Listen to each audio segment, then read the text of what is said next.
میں تو آپ کو پتہ ہے جو کوئی برا کام کرے اس کو برا کہنا چاہیے، حکومتی لیول پر تنقید اس لیے اچھی ہوتی ہے کہ لوگوں تک جب پہنچتی ہے تو فائدہ دیتی ہے، لیکن جو بندہ اچھا کام کرے اس کی اچھائی کو بھی بیان۔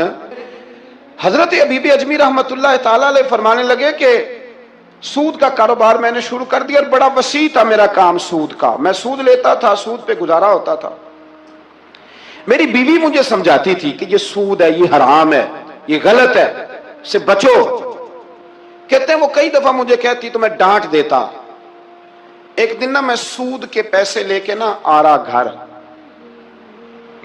اس کا میں نے گوشت خریدا، بیوی کو دیا کھانا پکانے کے لیے تو اس نے ہنڈیا چولہے پہ رکھی۔ کہتے اس نے ذرا اس کے اندر چمچہ جو چلایا ہنڈیا میں تو وہ لایا میں گوشت تھا پر سارے کا سارا خون بن گیا، خون بن گیا سارے کا سارا۔ اللہ اکبر۔ کہتے ہو میری بیوی چیخیں مارنے لگی اور لا کے میرے آگے رکھا، کہنے لگے یہ تیرے سود کے پیسے خون بن گئے، آ تجھے بھی پلاؤں اور تیرے بچوں کو بھی۔ وہ کہتے ہیں نا کچھ لوگ کے گھر کے کونے سے چیخنے کی آواز آتی ہے تو سارے پیر بلائیں یا فرق کوئی نہیں پڑتا۔ تو میں کہتا ہوں پھر غور کر لو، شاید اس کونے میں کسی یتیم کے پیسے لگ گئے ہوں، کسی بیوہ کی آہیں ہوں۔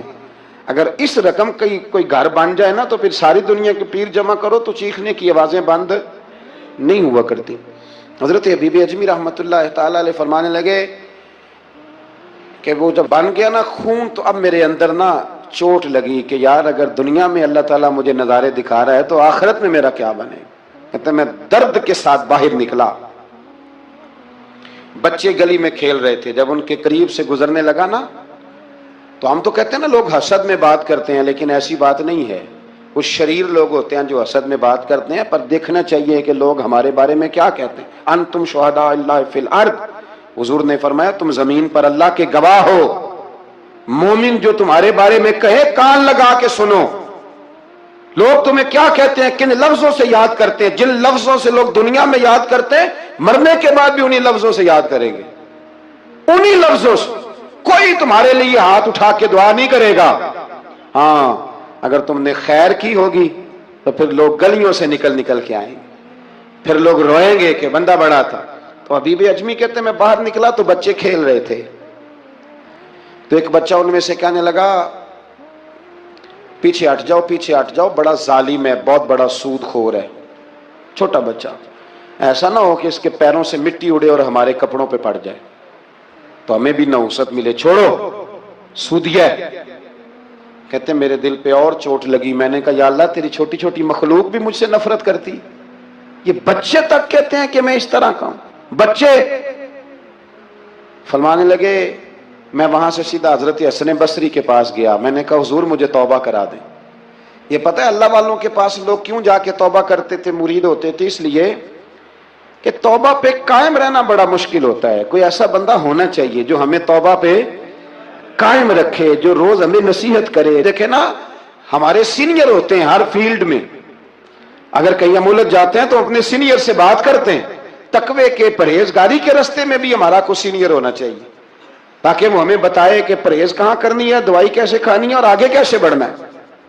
فرمانے لگے میں حضرت حسن بصری کے پاس گیا، توبہ کی، معافی مانگی، گڑ گڑایا، بڑا رویا، تو خواجہ حسن بصری نے مجھے توبہ کرائی۔ میں نے پکا ارادہ کیا کہ مر جاؤں گا پر حرام کا پیسہ نہیں کھاؤں گا، مر جاؤں گا حرام کا لقمہ نہیں کھاؤں گا۔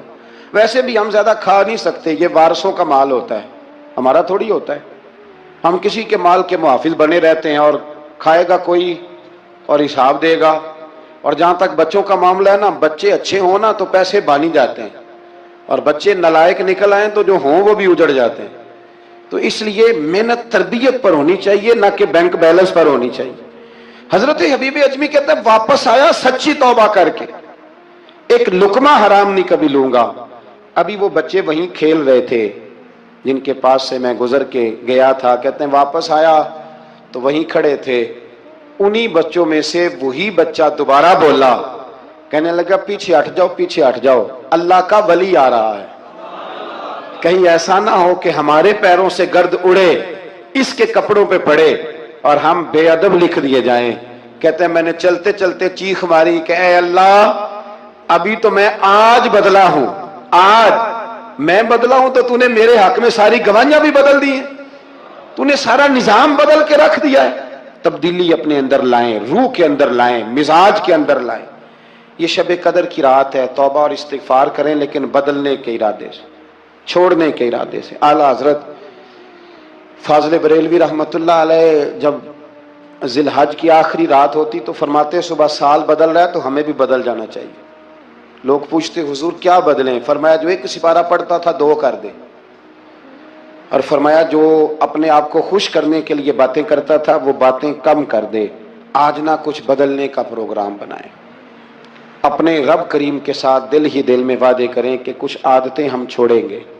یہ غلط بات ہے کہ عادتیں چھوٹا نہیں کرتی، حضور عادتیں تو بدلنے آئے ہیں دنیا میں، عادتیں بدل جایا کرتی۔ اپنے آپ کو بدلیں اور اپنے اندر تبدیلی پیدا کریں، پھر خدا کے رزلٹ کا انتظار کریں، پھر دیکھیں اللہ کس طرح کے فیصلے فرماتا ہے۔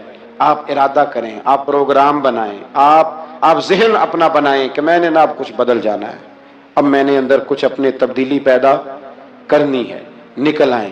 2-3 گزارشات جاتے جاتے آپ سے عرض کروں۔ ایک تو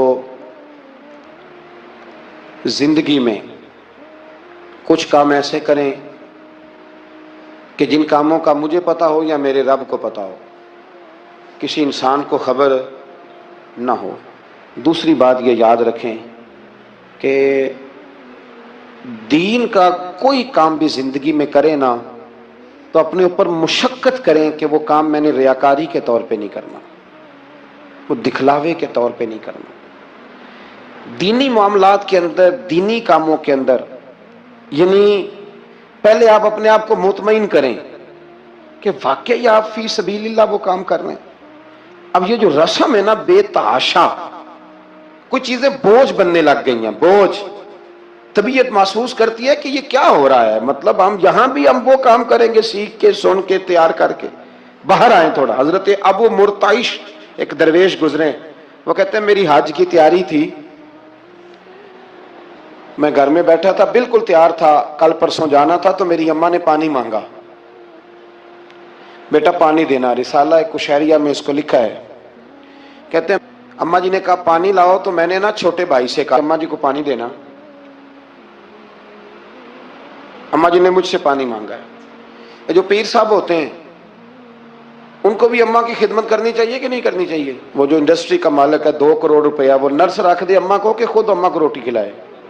وہ کہتا میں کر تو رہا ہوں، میں ہی تو تنخواہ دیتا ہوں، بی بی جو رکھی ہوئی ہے۔ کس کو خدمت کرنی چاہیے؟ ڈاکٹر صاحب کو، انجینئر صاحب کو۔ نبی وقت بھی ہو نا، نبی وقت بھی اور ولی وقت بھی، تو ماں اس کے لیے بھی قابل تعظیم ہوتی۔ آپ بات کو سمجھے؟ نبی کریم علیہ السلام تو اپنی رضائی ماں آتی تھی تو حضور اٹھ کے کھڑے ہو جاتے تھے۔ حضور نے کہا یہ تعظیم کا موقع ہے۔ حضرت ابو مرتعش کہتے ہیں اماں نے پانی مانگا، کل میں نے حج پہ جانا تھا، چھوٹے بھائی سے کہا ذرا اماں کو پانی دینا، چونکہ میں تو پیر صاحب ہوں، میں تو علامہ صاحب ہوں، 25-30 آدمی ابھی گلی میں کھڑے ہیں مجھے ملنے والے، پتر تو پانی لا دے، پانی کی بات ہی ہے نا۔ کہتے ہیں فوراً میرے دل میں خیال آیا کہ سینکڑوں میل کا سفر حج کا پیدل کرنا ہے، اس کے لیے تیرا نفس تیار ہے، اور یہاں سے اٹھ کے وہاں مٹکے سے پانی ڈالنے جانا ہے اماں کے لیے، اس کے لیے ذہن تیار نہیں۔ فرماتے ہیں پھر میرے اندر سے آواز آئی کہ یہ تو حج کرنے جا رہا ہے نا، اس میں لوگ تجھے حاجی کہیں گے اور واپسی پہ تیرے گلے میں پھولوں کا ہار ڈالیں گے، لیکن اماں کو پانی پلانے پر تو کوئی بندہ انعام نہیں دے گا، کوئی شور نہیں ہوگا۔ تو فرماتے ہیں میں سمجھ گیا کہ ابھی میں حج کے لیے نفسیاتی طور پر تو تیار ہوں پر دلی طور پر تیار نہیں ہوں۔ کہتے ہیں میں نے حج کا ارادہ چھوڑ دیا۔ میری اماں کہنے لگی بیٹے جاتا کیوں نہیں؟ میں نے کہا اماں پہلے تیرے تک پہنچ لو پھر بیت اللہ شریف تک بھی پہنچ جاؤں۔ تو دینی کام زندگی میں کوئی بھی کرے نا مخلص ہو کے کریں، نکل آئیں تصنع سے، بس کریں۔ یار مطلب سب کے سامنے اداکاری تو اللہ رسول کے سامنے بھی اداکاری چھوڑ دے یار۔ مطلب ویسے بھی میں کہتا ہوں اداکاری کرتے بندہ تھک جاتا ہے، اداکاری کرتے کرتے نا بندہ وہ لمبی نہیں چلتی۔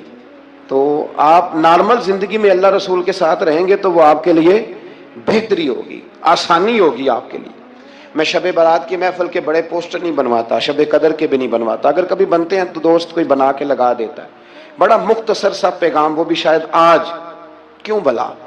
میں دوستوں کو ہمیشہ کہتا ہوں کہ جس کو تنہائی میں شب قدر میں مزہ آتا ہے نا اللہ اللہ کرنے کا، وہ تنہائی میں کرے، لیکن زیادہ تر لوگ کر نہیں پاتے، اس لیے ہم محفل کو سجاتے ہیں۔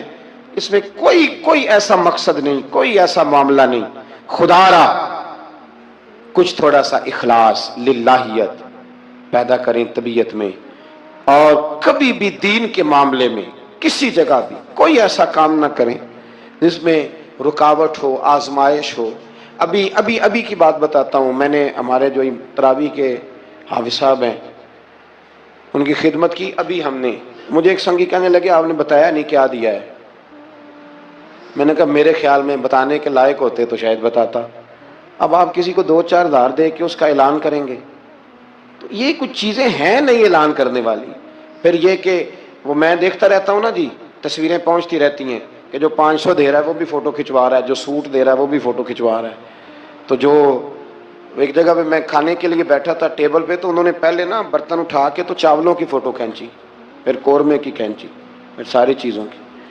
تو میں نے کہا کہ یار پہلے ہمیں پوچھ لو ہم نے کیا کیا کھانا ہے، جو کھائیں گے اس کی فوٹو کھینچ لینا۔ اب تم ہماری فوٹو کے ساتھ قورمہ فٹ کرو گے تو لوگ تو کہیں گے نا مولانا کھا کے گئے، تو میں نے پتہ نہیں کھانا ہے نہیں کھانا۔ تو آپ ڈریں اللہ تعالیٰ سے، ہر بات میں تھوڑی یہ مطلب تصنع آئے گی، ہر بات کے اندر تھوڑا یہ معاملہ رہے گا۔ تو تیسری گزارش جو بڑی ضروری اور بڑی اہم ہے، دنیا میں جو چیز اس وقت سب سے زیادہ پریشانی کا شکار ہے وہ دینی اقدار ہیں۔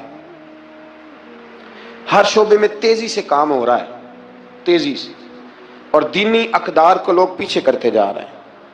کئی بہانے ہیں لوگوں کے پاس، کہتے ہیں مولوی لڑتے بڑا ہیں تو ہم کدھر جائیں؟ تو میں کہتا ہوں کون سا مولوی کہتا ہے شراب پیو؟ کہا ہے کبھی کسی مولوی نے؟ وہ کوئی بھی ہو، کسی نے کہا ہے کہ رشتہ داروں کے تعلقات خراب کر لو؟ کسی نے کبھی کہا ہے کہ ڈاکے مارو؟ تو آپ کیا بات کرتے ہیں صاحب؟ کون سا مولوی کہہ رہا ہے کہ چوریاں کرو؟ تو دینی اقدار اور چیز کا نام ہے، اصول میں اختلافات ہیں، وہ اپنی جگہ پہ قائم ہیں، وہ رہیں گے، چلے آ رہے ہیں، لیکن آپ دینی اقدار کا خیال کریں۔ اب نئی بحث چھڑ گئی ہے کہ مسجد میں سیمنٹ کی بوری دینے سے بہتر ہے کسی غریب کو آٹے کا تھیلا دے دو۔ اصل بات یہ غریبوں کی آواز بند کرنا چاہتے ہیں۔ ایک مسجد واحد جگہ ہے جہاں سے غریبوں کی آواز بلند ہوتی ہے۔ سویرے تجربہ کرنا، سویرے کسی مسجد میں افطاری کے وقت پہنچنا، لائنوں میں لگ کے لوگ افطاری کر رہے ہوں گے اور سینکڑوں لوگ روٹی کھا رہے ہوں گے، اور ان میں امیر کوئی بھی نہیں ہوگا، سارے ماڑے لوگ ہوں گے۔ تو مسجد ہی تو ہے، جب بنتی ہے تو غریب کی بات ہوتی ہے، غریب کو روٹی ملتی ہے۔ یہ مدارس کے اندر سیٹھوں کے بچے پڑھنے آتے ہیں، تو یہ کفالت خانہ نہیں سمجھتے آپ تو لوگوں کو بھکاری بنا رہے ہیں، بھکاری۔ مجھے پتہ ہے کہ بہت بڑے ہاسپٹل میں جو صدقات اور زکوٰۃ کے نام پہ بنا ہے، وہاں بھی اگر آپ نے علاج کرانا ہے تو آپ کو پہلے رسوا ہونا پڑتا ہے۔ ناراض نہ ہونا، میں بتا رہا ہوں رسوا ہونا پڑتا ہے، میں ذمہ داری سے کہہ رہا ہوں۔ وہ کہتے ہیں جاؤ جا کے اپنے علاقے سے لکھوا کے لاؤ کہ ہم نے زکوٰۃ میں سے علاج کرانا ہے۔ لکھوانا پڑتا ہے کہ نہیں لکھوانا پڑتا؟ یعنی جو ہسپتال بنا ہی صدقات اور زکوٰۃ پہ ہے، میں کسی کو ٹارگٹ نہیں کر رہا، لیکن وہ کہتے ہیں جاؤ 4 آدمیوں سے لکھوا کے لاؤ، پہلے آپ نے لکھوانا ہے، پھر آپ نے تصدیق کرانی ہے، پھر پاپڑ بیلنے۔ تو کتنے لوگوں کے سامنے پردہ کھلا کے زکوٰۃ کے ساتھ آپ یہ کرا رہے ہیں۔ اور اصول کیا ہے؟ صدر الشریعہ فرماتے ہیں اگر تمہیں پتہ ہے میرے بھائی کو زکوٰۃ لگتی ہے تو بتا نا زکوٰۃ ہے، اسے کیا یہ عیدی ہے، بچوں کے کپڑے لے لینا، اسے بتا نا، پڑھیے بارے شریعت، بتا نا، اسے کہہ کہ یہ میری طرف سے تحفہ ہے، اسے کہہ ہی نا۔ اسلام اتنی پردہ داری، یہ جو ہمارے مدارس ہیں نا، میں بڑی ذمہ داری سے، یہ مجھ سے پہلے ایک دوست نے پوچھا، پھر 2 4 5 لوگوں نے پوچھ لی یہ بات، تو میں نے کہا کہ نبی پاک کو یتیموں غریبوں کا بڑا خیال تھا، پر حضور نے تو مدینے آ کے سب سے پہلے مسجد ہی بنائی ہے، حضور نے باقی سارے کام بعد میں کی۔ تو یہ اب نیا پراپیگنڈا ہے۔ دینی اقدار میں تھوڑا تھوڑا نا اپنا حصہ ڈالیں۔ کس طرح بھلا؟ کس طرح؟ جب بہت سارے لوگ دین کے مخالف بات کر رہے ہوں تو آپ ایک آواز صرف بلند کر دیں کہ نہیں یار ایسی کوئی بات نہیں ہے، دین کل بھی قابل عمل تھا، آج بھی قابل عمل ہے، قیامت تک قابل عمل رہے گا۔ آپ اپنا حصہ ڈالیں۔ وہ چندے دینے، وہ باقی معاملات بڑے بعد کے ہیں، لیکن میں سمجھتا ہوں سب سے زیادہ جس چیز کی ضرورت ہے وہ یہ ہے کہ ہم دین کے نمائندے بنیں۔ اب نا 50 لوگ دین مخالف بات کر رہے ہوتے ہیں، پر ایک بھی اٹھ کے کہتا نہیں کہ یار یہ آپ ٹھیک نہیں کہہ رہے، یہ بات غلط ہے، یہ درست نہیں ہے.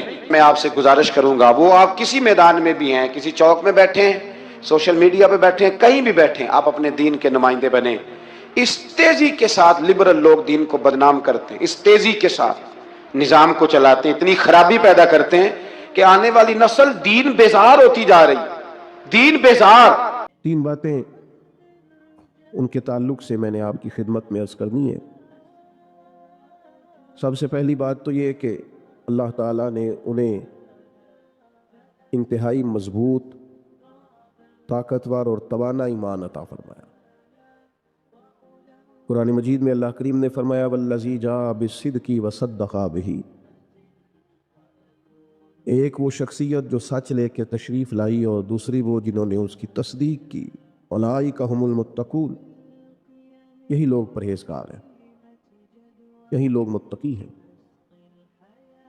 حضرت مولا علی شیر خدا کرم اللہ تعالی وجہہ الکریم ارشاد فرماتے ہیں کہ یہاں سچ لے کے لانے والی شخصیت نبی پاک علیہ السلام کی ہے، اور تصدیق کرنے والی ذات جناب ابو بکر صدیق کی ہے.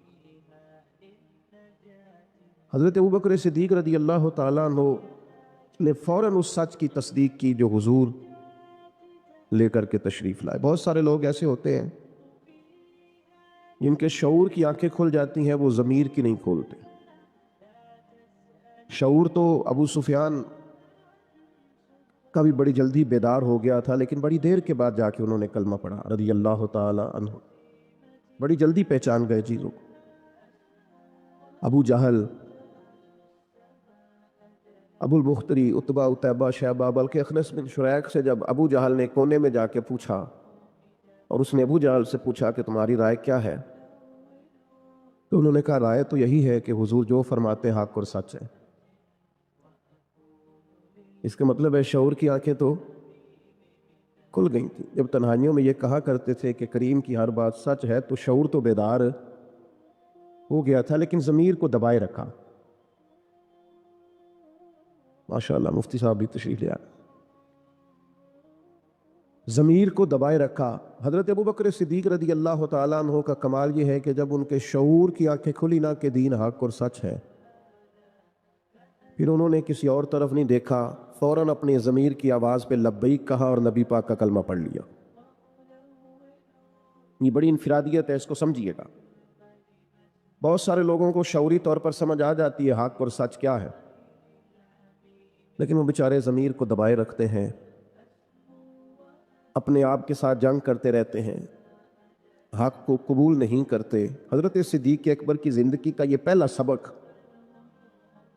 کہ جب کسی کو پتہ چل جائے حق فلاں چیز ہے، تو پھر قرآن مجید کہتا ہے وَلَا تَلْبِسُوا الْحَقَّ بِالْبَاطِلِ وَتَكْتُمُوا الْحَقَّ وَأَنْتُمْ تَعْلَمُونَ. حق کو باطل سے نہ ملاؤ اور جان بوجھ کر حق نہ چھپاؤ. تم علم رکھتے ہو، جان بوجھ کے چھپا.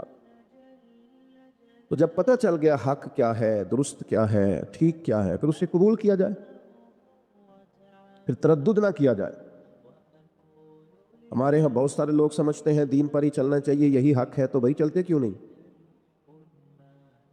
کتاب و سنت ہی راہ نجات ہے، تو اس پر عمل کیوں نہیں کرتے؟ نبی پاک علیہ السلام کا اسوہ نور اور سیرت مقدسہ ہی صرف اور صرف نجات کی گارنٹی ہے، تو پھر دیر کس بات کی؟ جب شعور بیدار ہو گیا ہے، جب تمہیں سمجھ آ گئی ہے، پھر اپنے ضمیر کو جگاؤ اور فوراً دین کو قبول کرو. میں بڑی معذرت سے عرض کروں گا، ڈھیر سارے لوگ ہیں جو گروہ پرست ہیں، حق پرست نہیں.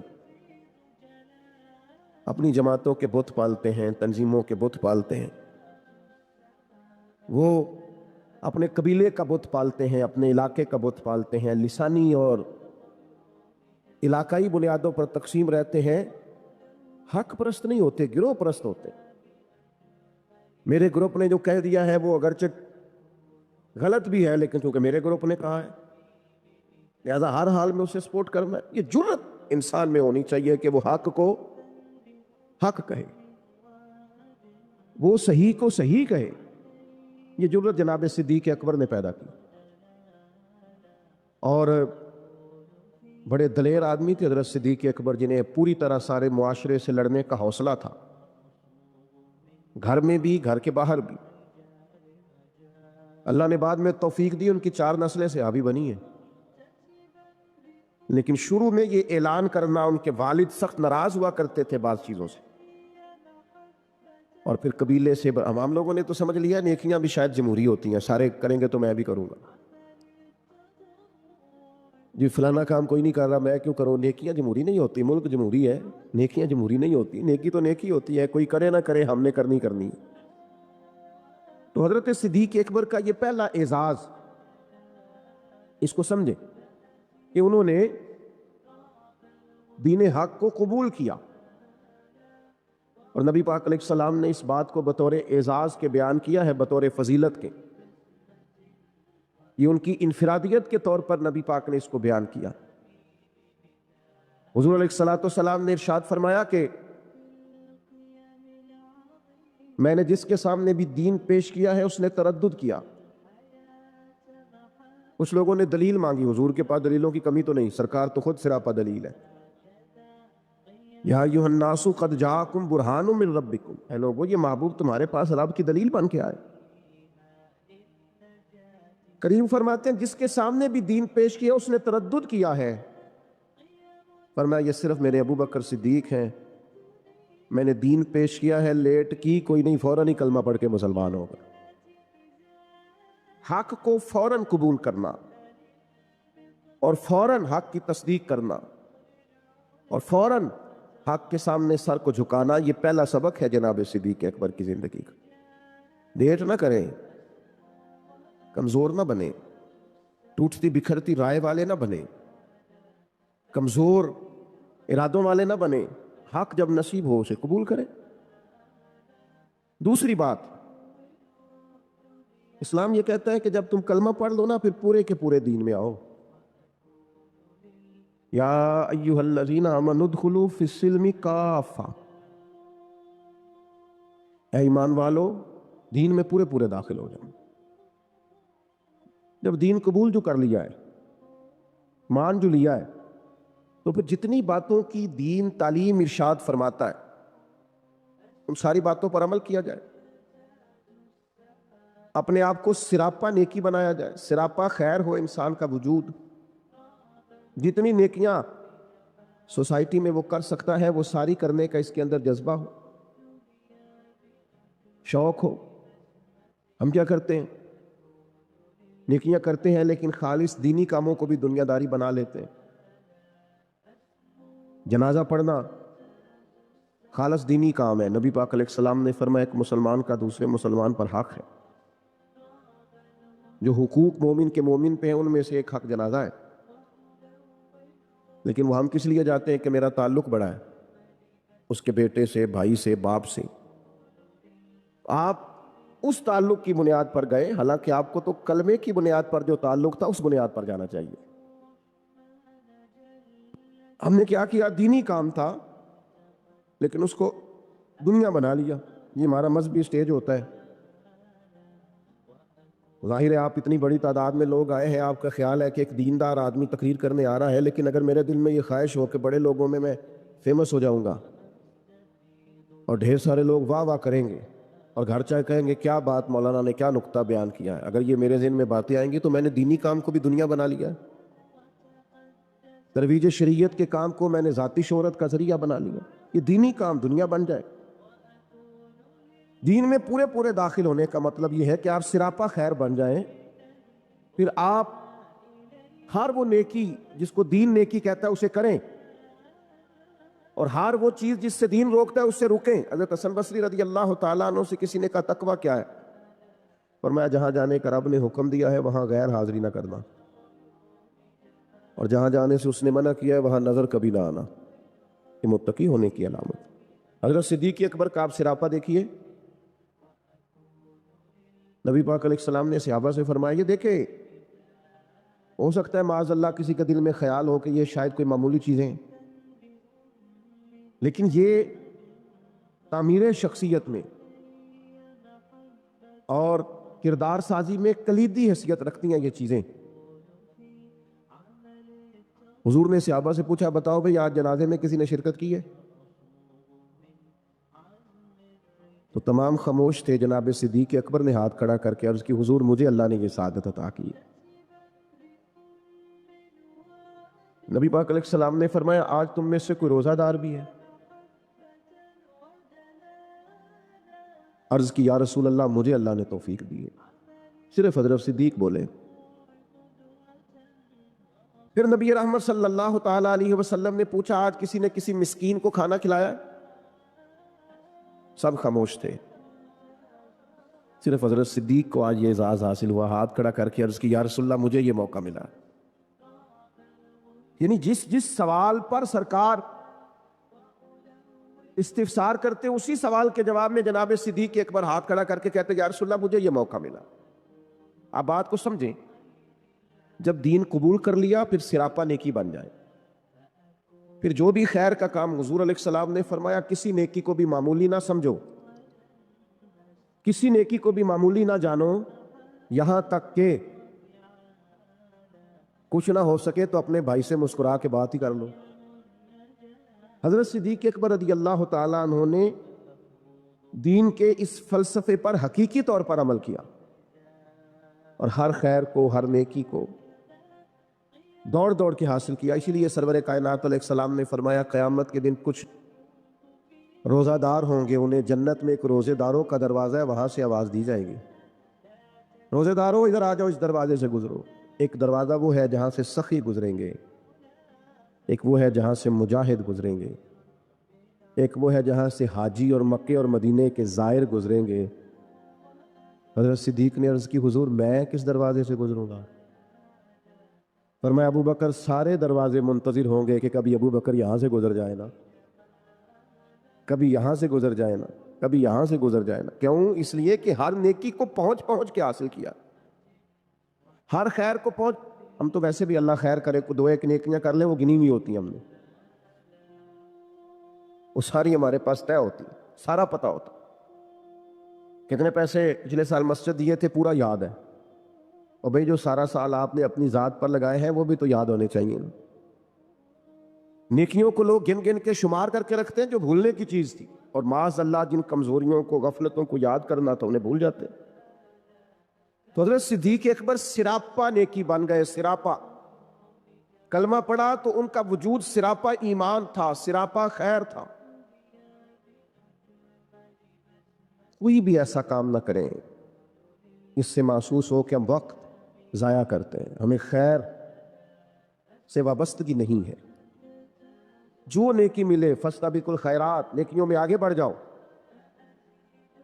کوشش کریں کہ جلدی جلدی اپنے لیے خیر جمع کریں. لمحات بکھرتے جا رہے ہیں, وقت اپنا دامن چھڑاتا جا رہا ہے, زندگی سمٹ جاتی ہے اور ہم دیکھتے ہیں کہ جلدی جلدی سکڑ جاتی ہیں چیزیں اور انسان کے ہاتھ کچھ بھی نہیں آتا.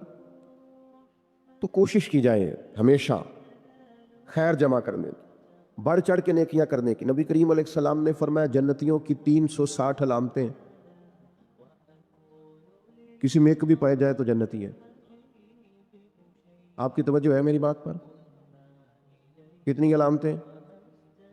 کسی میں اللہ کا ایک دعا مانگنے لگا وہ آمین کہنا. اللہ کرے آپ موبائل کم دیکھیں اور میری بات زیادہ سنیں, آمین تو کہہ دیں, دعا میں تو شامل ہو جاؤ یار. دعا مانگی ہے. ان 360 یہ ساری وہی نیکیاں ہیں جو پھیلی ہوئی ہیں. خیر کرنا, پیار کرنا, عبادت کرنا, مخلوق کی خدمت میں مشغول رہنا.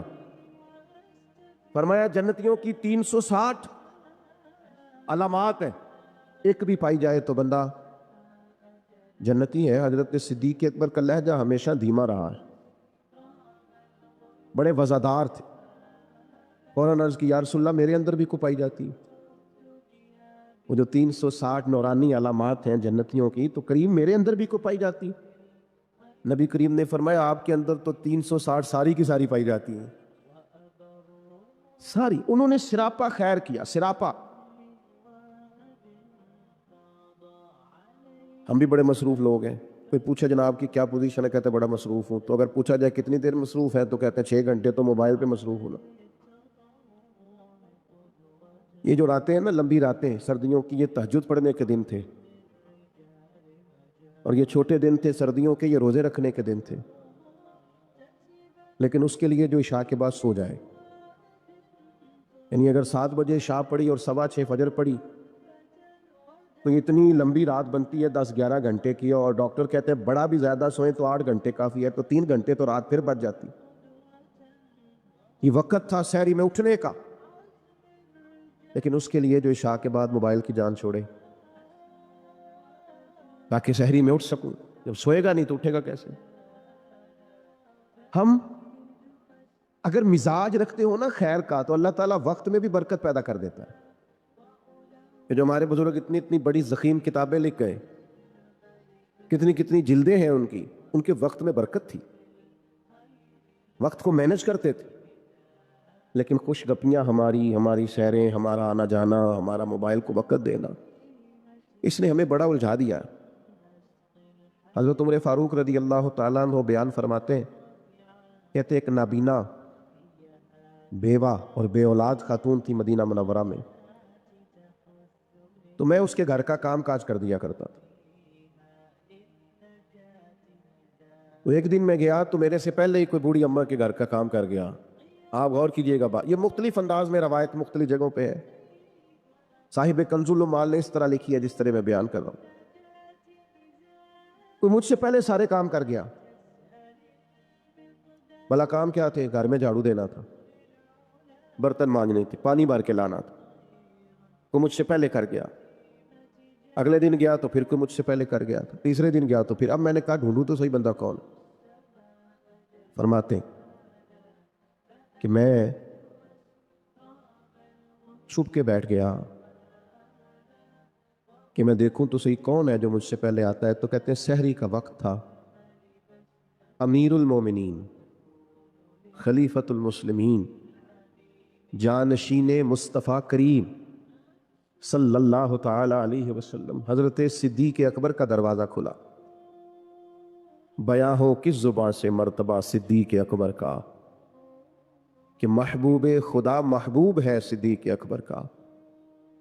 حضرت ابو بکر صدیق رضی اللہ تعالیٰ عنہ کا دروازہ کھلا، امیر المومنین ہے، عالمی سطح کے کام کرتے، ایک بہت بڑی اسٹیٹ کے سربراہ ہیں، ایک اتنی بڑی اسلامی سلطنت کو لیڈ کرتے، لیکن اتنے بڑے ہونے کے باوجود یہ ذوق بھی برقرار ہے کہ کسی کے گھر میں جھاڑو دے سکتے ہیں تو دے دیا جائے، کسی شخص کے گھر میں اگر برتن کسی بوڑھی کے مانجنے پڑے تو کر دیا جائے۔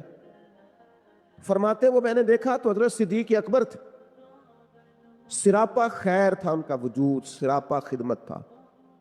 ساری زندگی گزر گئی مذہب پہ بحث کرتے لوگوں کی، اس پر بھی بحث کر لو، اس پر بھی بحث کر لو، اس موضوع پر عمل کب کرنا ہے؟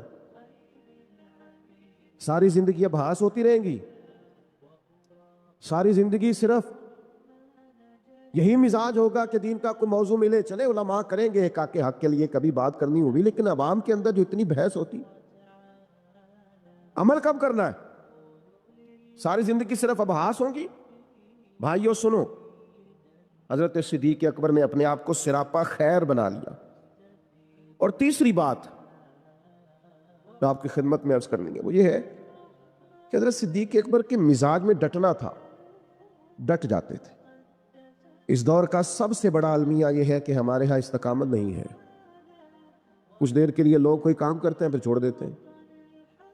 ایک نوجوان مجھ سے کہنے لگا میں بڑے ہی کام کیے ہیں، کسی کام میں بھی کامیاب نہیں ہوا۔ میں نے کہا بس اسی لیے نہیں ہوئے، بڑے نہ کریں آپ کو یہ ایک کریں، اس کو صحیح کر کے کریں، استقامت کے ساتھ کریں، روز کریں، پابندی سے کریں، اس پر محنت کریں، جد و جہد کریں۔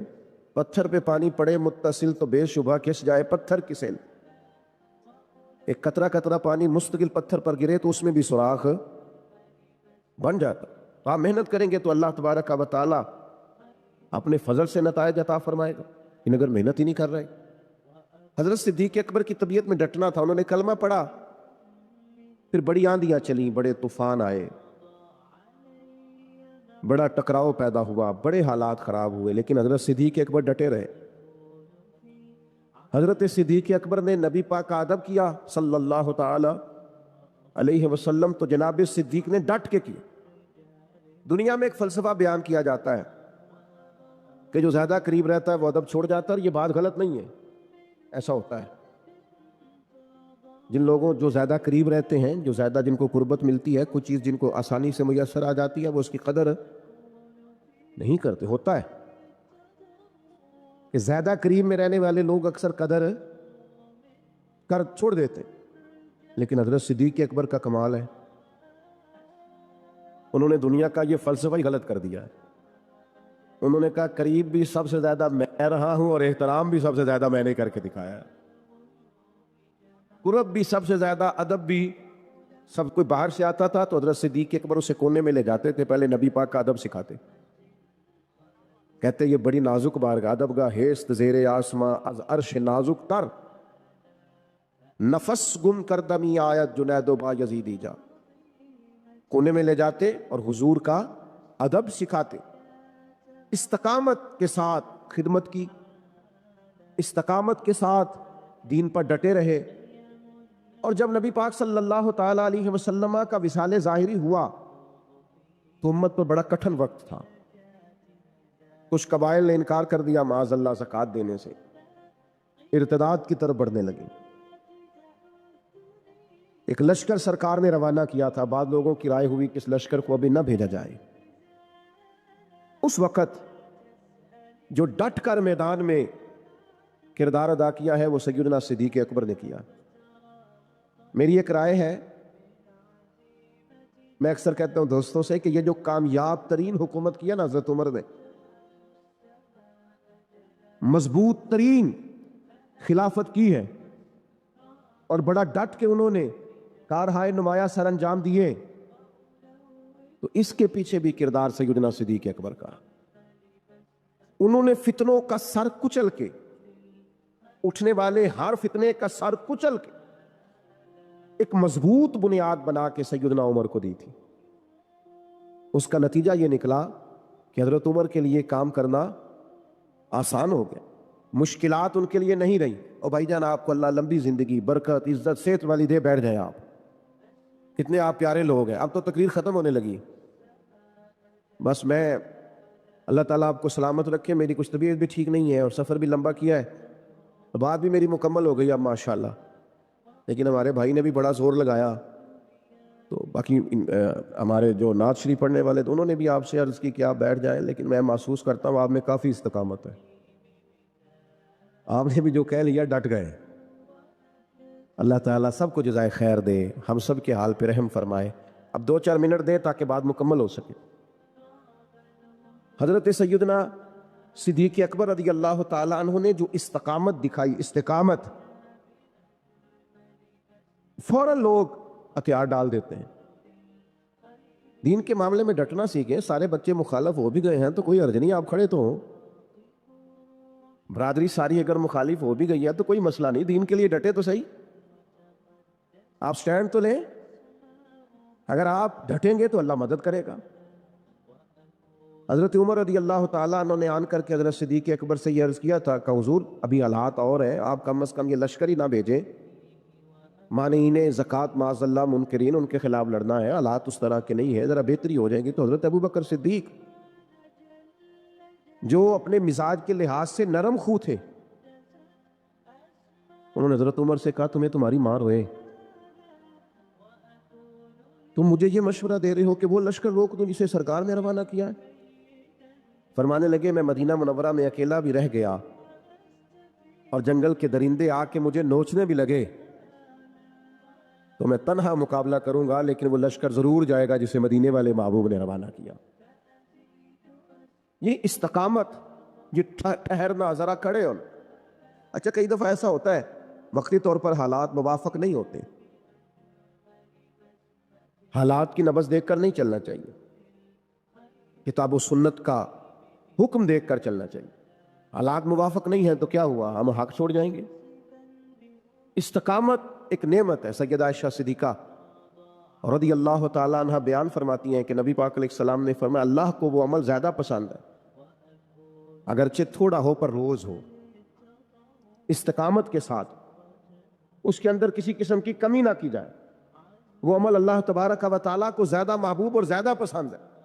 تو بھائیوں ہمیشہ ان 3 باتوں پر ضرور عمل کریں. ایک تو حق جب مل جائے تو پھر اسے چھوڑنا، قبول کرنا ہے اسے. دوسری بات یہ کہ دین جب قبول کر لیا تو پھر جد و جہد کریں، پھر کوشش کریں کہ جو نیکی ملے اسے جلدی سے کر گزریں. ہمارے ہاں بہت سارے کام ہوتے ہیں ہم کر سکتے ہیں لیکن ہم توجہ نہیں کرتے، ہمارا وقت ضائع ہوتا ہے. نبی پاک علیہ السلام نے فرمایا صبح جب دن چڑھتا ہے تو دن اعلان کرتا ہے آج آیا ہوں، آج کے بعد نہیں آؤں گا. جو عمل کرنے کر لو، تو خیر کر لیں جتنی ہو سکتی. اور تیسری بات اور اہم اور بنیادی اور کلیدی بات یہ کہ دین کے مسئلے میں استقامت دکھائیں، کھڑے ہوں، ڈٹ جائیں. آپ حق پر کھڑے ہوں گے تو اللہ مدد فرمائے گا. ذرا سی بات ہوتی ہے نا شادی کے موقع پر کہ میں بھائی یہ بینڈ باجا، یہ عورتوں کی مووی، یہ تماشا میں نہیں کرنے دوں گا. اتنی سی جرات بھی لوگ نہیں کرتے، اپنے گھر میں نہیں کر سکتے. وہ جو سب کو دین نافذ کرنے کی بات کر رہے ہوتے ہیں وہ اپنے گھر کے اندر اتنا نفاذ نہیں کرا سکتے. ویسے کوئی دوست ملنے آئے تو ڈرائنگ روم میں آئے گا. مووی والے کو اجازت ہے، وہ سب بیویوں کے بیچ گھوم رہا ہے معاذ اللہ. ہمیں خیال ہی نہیں آ رہا کہ اتنا بڑا ہم بربادی والا کام کر رہے ہیں. پہلے تو کچھ شادیوں پہ جانے کا موقع ملتا تھا تو مردوں عورتوں کے بیچ ایک پردہ لگا دیا جاتا تھا. اب تو چند شادیوں کے بارے میں خبر ملی تو پردہ بھی اٹھ گیا ہے، اب سب اکٹھے بیٹھتے. اکبر اللہ آبادی نے کہا تھا بے پردہ کل نظر آئیں جو چند بیبیاں، تو اکبر زمین میں غیرت قومی سے گڑ گیا. پوچھا جو ان سے بڑھ کے کہ تمہارا پردہ کدھر گیا؟ کہنے لگی وہ عقل پہ مردوں کی پڑ گیا. جو کوئی بھی اچھے عمل کرے چاہے وہ مرد ہو یا عورت ہو، وَهُوَ مُؤْمِنٌ، شرط یہ ہے کہ وہ مومن ہو. فَلَنُحْيِيَنَّهُ حَيَاتًا طَيِّبَةً، فرمایا ضرور ہم اسے پاکیزہ زندگی عطا فرما دیں گے. جو عمل والے لوگ ہوتے ہیں انہیں اللہ کون سی زندگی دیتا ہے؟ حیات طیبہ، پاکیزہ زندگی. اللہ پاک صاف ستھری غلاظتوں سے پاک زندگی دیتا ہے جو بندہ عمل کرتا ہے. توبہ کا مطلب یہ ہوتا ہے کہ میں پچھلے گناہ پہ شرمندہ ہوں اور آئندہ نہ کرنے کا پکا وعدہ کرتا ہوں. انسان ہے، وعدے کے باوجود بھی کہیں غلطی کر لیتا ہے تو اللہ معاف کرنے والا ہے. لیکن وہ ساری رات روتا رہا، ہر مسجد سے چیخنے کی آواز آئی، اس نے ساری رات مسجد میں رو کے گزاری لیکن جھوٹ چھوڑنے کا اس کا ارادہ ہی کوئی نہیں. وہ تو کہہ رہا ہے 3 دن کا رمضان رہ گیا ہے پھر میں نے دیکھ نہیں لینا تمہیں. فساد چھوڑنے کا اس کا پروگرام ہی کوئی نہیں. وہ تو میاں طے شدہ بات ہے کہ سویرے وہ دکان پہ جائے گا اور صبح جو بیسن بیچے گا نا سموسے اور پکوڑے کے لیے، اس میں بھی ملاوٹ کرنے کا ارادہ رکھتا ہے. تو یہ ساری رات توبہ توبہ کہنے کا کیا مطلب ہوا؟ کھل کے ساری رات اس نے توبہ توبہ کی. حضرت عمر فاروق رضی اللہ تعالیٰ عنہ کے بارے میں امام ابن جوزی نے لکھا ہے کہ رات کو نا گھر کے اندر بیٹھے بیٹھے اچانک رو پڑے حضرت عمر. 62 سال عمر ہے، خلافت کے آخری ایام چل رہے ہیں تو رو پڑے ایسے ہی گھر میں بلا وجہ ہی. آپ کی اہلیہ نے، زوجہ نے بیٹے کو اٹھایا، فرمایا پتہ کرو تمہارے باپ کو کیا مسئلہ ہے، کہیں کوئی تکلیف تو نہیں، درد تو نہیں، صاحبزادے آئے. ابا جی کیا بات ہے؟ فرمایا اماں کو بلاؤ. سب لوگ جمع ہو گئے تو جناب عمر فاروق رضی اللہ تعالیٰ عنہ فرمانے لگے کہ بیٹھو میرے ارد گرد. سب بیٹھ گئے تو فرمانے لگے آج جب میں مسجد سے نکلا تھا تو میرے نبی پاک کے سچے صحابہ، سچے رسول کے سچے صحابہ، حضور کے سچے غلام یہ کہہ رہے تھے کہ عمر بڑا ہی اچھا ہے، عدل والا ہے، انصاف والا ہے. تو ابا جی اس میں رونے والی کیا بات ہے؟ تو فرمانے لگے ڈر یہ لگتا ہے کہ باہر تو میں اچھا تھا، کہیں گھر میں تو نہیں کوتاہیاں کرتا رہا. میری بات پہ توجہ کرنا. کہیں گھر میں آپ باتیں سن لیں تو شاید جتنی میں کرتا ہوں دوسرا کر ہی کوئی نہ سکے، لیکن جب عمل کے راستے پہ ہم نکلتے ہیں تو وہ مسدود ہے، وہ بند ہے. عمل کس نے کرنا ہے؟ آپ کوئی آیت پڑھیں تو یہاں غلطی نکالنے والے 20 لوگ مل جائیں گے، 20 لوگ، لیکن اس آیت پہ عمل کرنے والے کتنے ملیں گے؟ تو حضرت عمر فاروق رو رہے تھے، کہنے لگے کہیں تمہارے حقوق تو نہیں پامال کرتا رہا. تو آپ کی اہلیہ نے جب سنا تو وہ کہنے لگی عمر مجھے تو بڑا پرانا شکوہ ہے، آپ کا جاہ و جلال اتنا تھا میں بات نہیں کر سکی. عمر تم نے سارا دن مسجد میں گزار دیا اور ساری رات نقاب اوڑھ کے مدینے کی گلیوں میں گزار دی، میں تو زندگی کی کوئی خوشی دیکھ ہی نہیں سکی. چاہ تو میرے اندر بھی تھے نا کہ میرا شوہر کچھ گھڑیاں بیٹھتا, کہیں مجھے لے کے جاتا, تو میں تو کچھ نہیں دیکھا, مجھے بڑا شکوہ ہے. تو حضرت عمر کہنے لگے چل اللہ کی رضا کے لیے معاف کر دے. بھئی معافی بیوی سے نہیں مانگی جا رہی, معافی اپنی غلطی کی مانگی جا رہی. یہ سمجھ لیں, بیوی کے لیے تو خاوند کا بہت بڑا مقام ہے نا, لیکن یہاں غلطی کس بات کی ہے؟ اپنی کمزوری پر غلطی کا اعتراف کر کے معذرت کا سوال کیا جا رہا ہے. تو حضرت عمر کہنے لگے معاف کر دے. تو اہلیہ کہنے لگی میں نہیں معاف کرتی, میری شرط پوری کریں. فرمایا وہ کیا؟ فرمانے لگی قیامت میں جب اللہ آپ کے لیے جنت کا حکم دے گا تو آپ میری سفارش کریں گے اللہ کی بارگاہ میں؟ سفارش کریں گے کہ یا اللہ مجھے کپڑے دھو کے دیتی تھی, میری عزت کی حفاظت کرتی تھی, میرے بستر کو پاک رکھتی تھی, کہیں گے؟ تو حضرت عمر فرمانے لگے تیرے ساتھ وعدہ رہا, رب نے اگر عمر کو اپنے فضل, اپنے کرم اور اپنے محبوب کے صدقے جنت دی تو عمر تیرے بغیر جنت میں نہیں جائے گا. عمل کا رستہ, عمل کا رستہ. دیکھیں نا, 2 دفعہ استاد بات کرتا ہے, 2 دفعہ, اور کوئی زیادہ, ایک تو ہے نا کہ ایم اے اور جناب ایم ایڈ اور ایم فل اور پھر پی ایچ ڈی قسم کا استاد. ایک وہ جو matric P T C teacher ہے نا, وہ 2 دفعہ اسٹوڈنٹ کو کام کہے تو تیسری دفعہ وہ ناراض ہو جاتا ہے, کہتا ہے میں 2 دفعہ کہا ہے. بچے کو آپ 2 دفعہ کہتے ہیں اور اگر تیسری دفعہ کہنا پڑے تو غصہ آتا ہے نہیں آتا؟ بھئی تو نے اتنی دفعہ کہا ہے, تو سمجھ نہیں رہا بات کو. اور اگر اللہ کریم قرآن مجید میں سینکڑوں دفعہ کہے نماز پڑھو, سینکڑوں دفعہ, اور یہ بہانے کر رہا ہے, یہ بھی پروگرام بنا رہا ہے, پھر کہتا ہے میں بے چین رہتا ہوں, میں بے قرار رہتا ہوں. عمل کا رستہ اس کو اختیار کریں, آپ سکون میں رہیں گے. بد عمل آدمی اور بے عمل آدمی یہ ہمیشہ پریشان رہتے ہیں, ہمیشہ. عمل کریں, توبہ کریں تو پھر بدل جائیں, پھر تبدیلی آئے. اور یہ کوئی مشکل کام نہیں, جو بدلنے والے تھے وہ بدل گئے. بڑا کچھ کرتے تھے پر پھر وہ لوگ بدل گئے. حضرت فضالہ رضی اللہ تعالیٰ عنہ کہتے ہیں کہ میں بڑا دل دادا تھا عورتوں کا, اور میرا ماحول یہ تھا کہ میں قتل بھی کر لیتا تھا, معاذ اللہ چوری بھی کر لیتا تھا, اور رات میری طبیعت تھی معاذ اللہ نئی سے نئی عورت کے پاس جانا.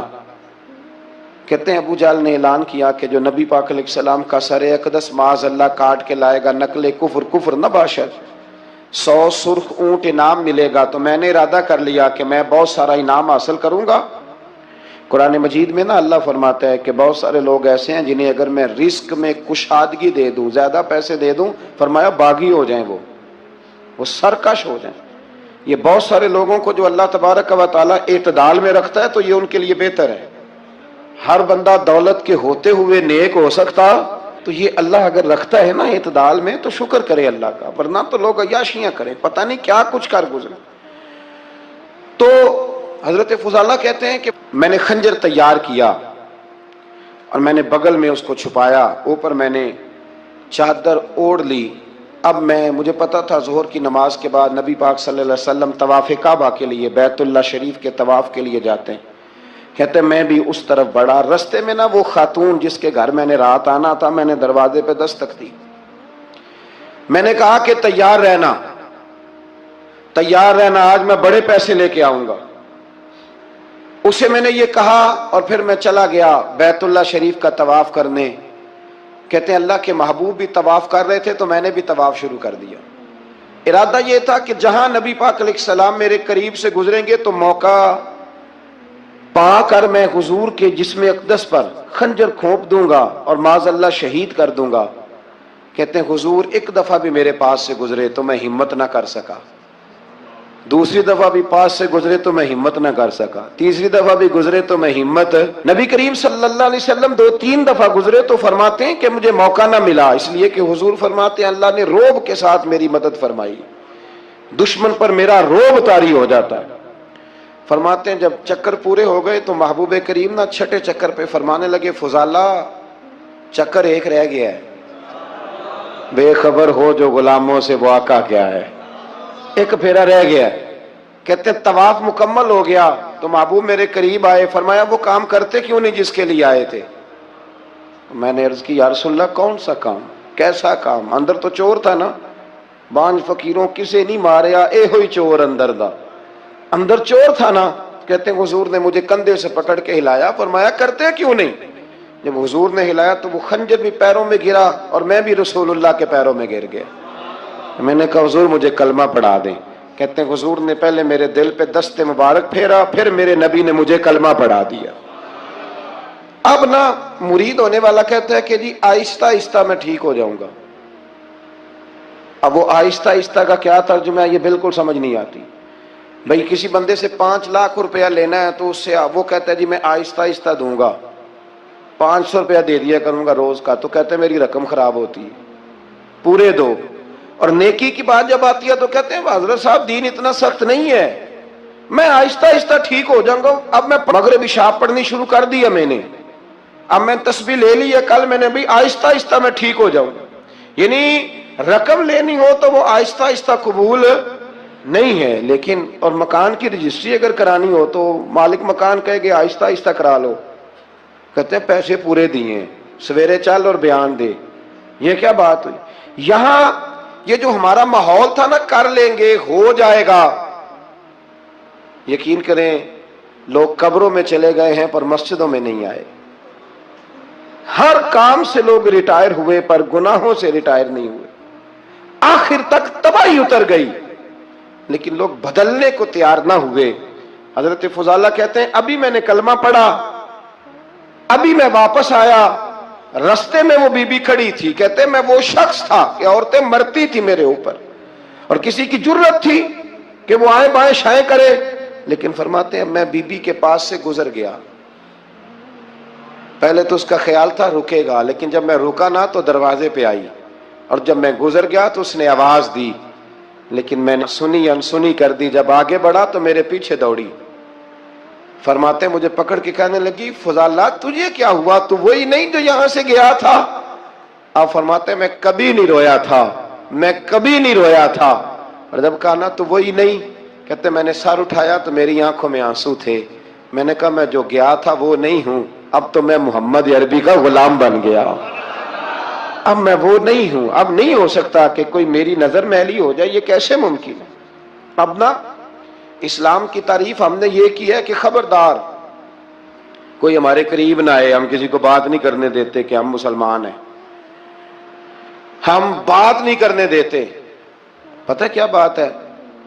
ایک میری یہ تقریر ہوتی ہے ممبر پہ، اور ایک میرا عمل ہوتا ہے جب میں سفر کرتا ہوں، جب میں گاڑی میں بیٹھتا ہوں، جب میں دوستوں سے ملتا ہوں. جب ان دونوں باتوں میں تضاد آتا ہے نا، تضاد، تو لوگ تقریر کو جذبات نہیں کہتے، ایک فن بن جاتی ہے تقریر. آپ کو پتہ ہے نا وائزین نعت خواں کہتے ہیں میں نے محفل لوٹ لی، پھر لوگ شمار کرتے ہیں کتنے لوگوں نے سبحان اللہ کہی، پھر لوگ شمار کرتے ہیں کہ آج 5 بندے روئے بھی تھے جب میں تقریر کر رہا تھا. تو پھر یہ فن ہے، یہ جذبات کا اظہار. سمجھ لیں بات کو کہ عمل جب آپ نہیں نہ کرتے عمل، تو آپ خود بڑے بے چین رہتے ہیں کہ یار یہ میں کیا کر رہا ہوں، یہ کون سا گورکھ دھندا ہے کہ میرا عمل صفر ہوتا جا رہا ہے.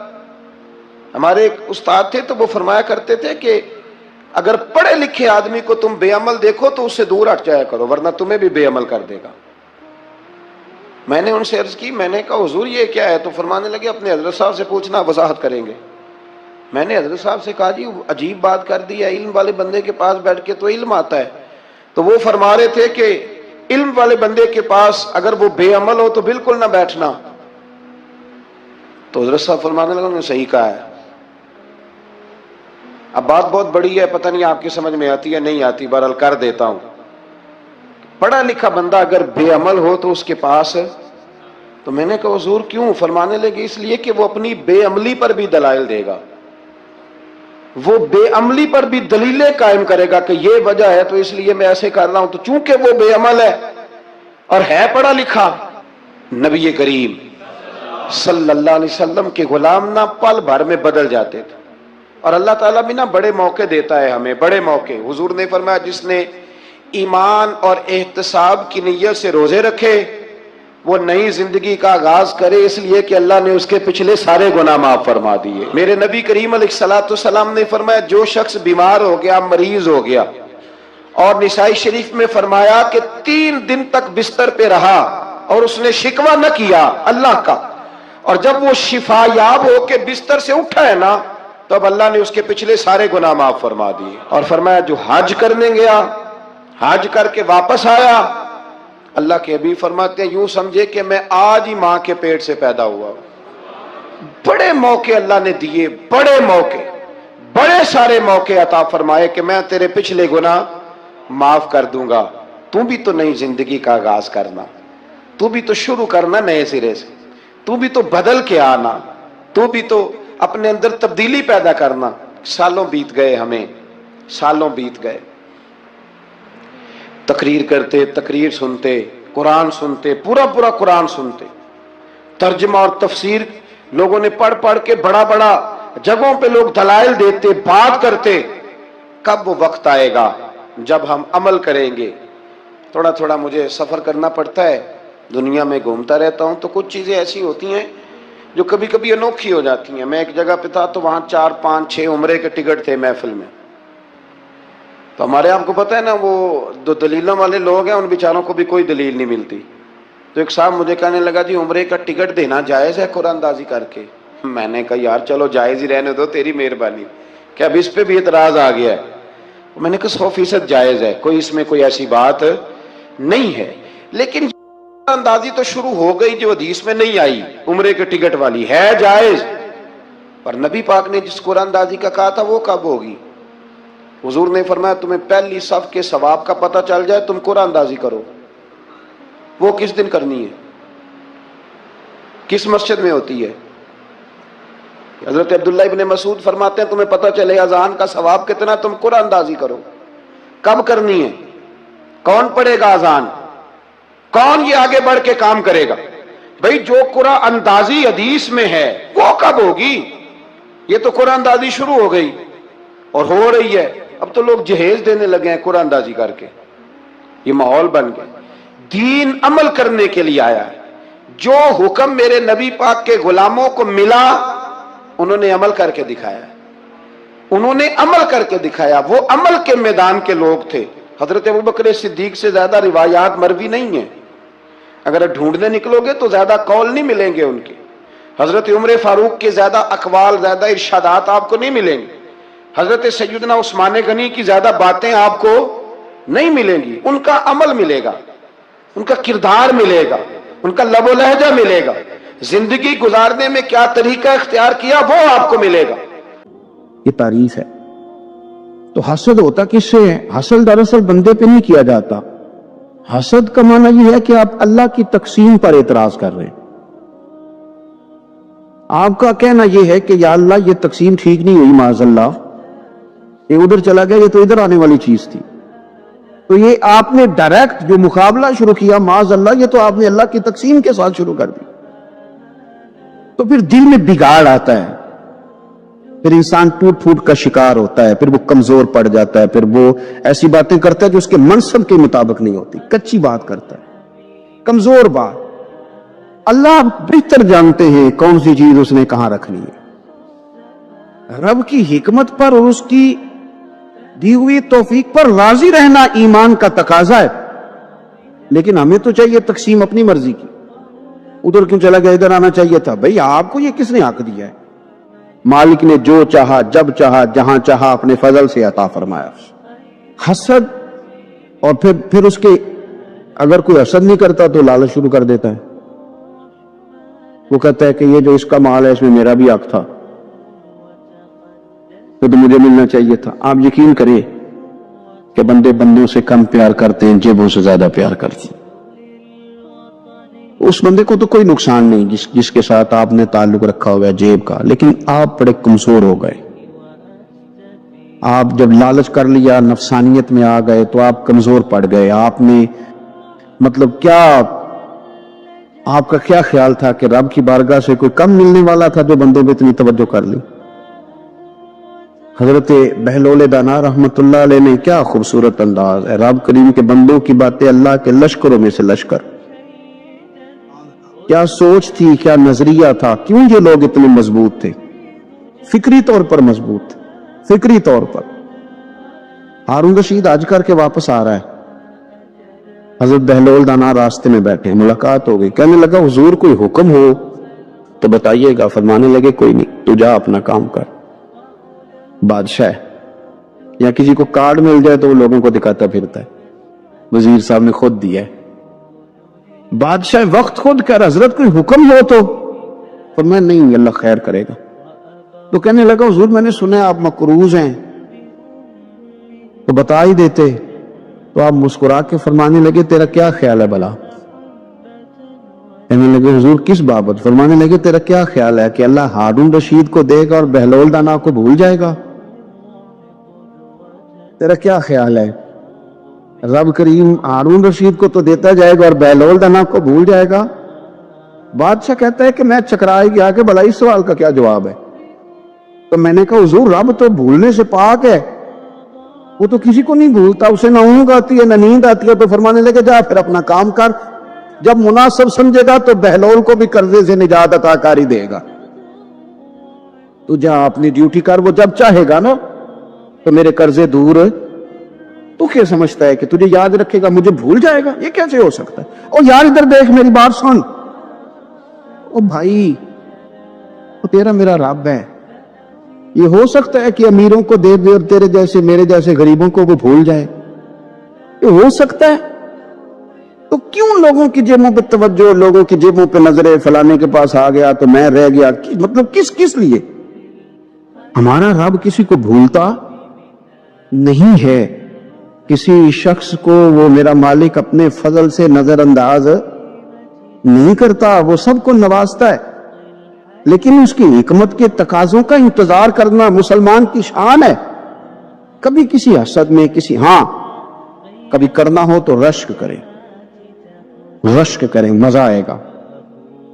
اور یہ رشک کرنے کا رشک کا معنی کیا ہے؟ حسد کا معنی ہے یا اللہ اسے نہیں دینا چاہیے تھا مجھے دینا چاہیے تھا، اور رشک کا معنی یا اللہ تو نے دیا ہے کیا بات ہے، اسے دیا ہے تو کیا بات. اگر تو نے دیا تو مالک جچا بھی ہے، اگر تو نے دیا ہے تو نظر بھی آیا ہے، اگر تو نے دیا ہے تو پھر کیا بات ہے، کمال ہو گئی، وہ نظر آ رہا. اور یا اللہ اسے دیا ہے تو میں بھی تیرا بندہ ہوں، اسے بھی اور دے اور مجھے بھی عطا فرما. یہ رشک ہے. رشک کا حضور نے حکم دیا ہے، نبی پاک نے رشک کا.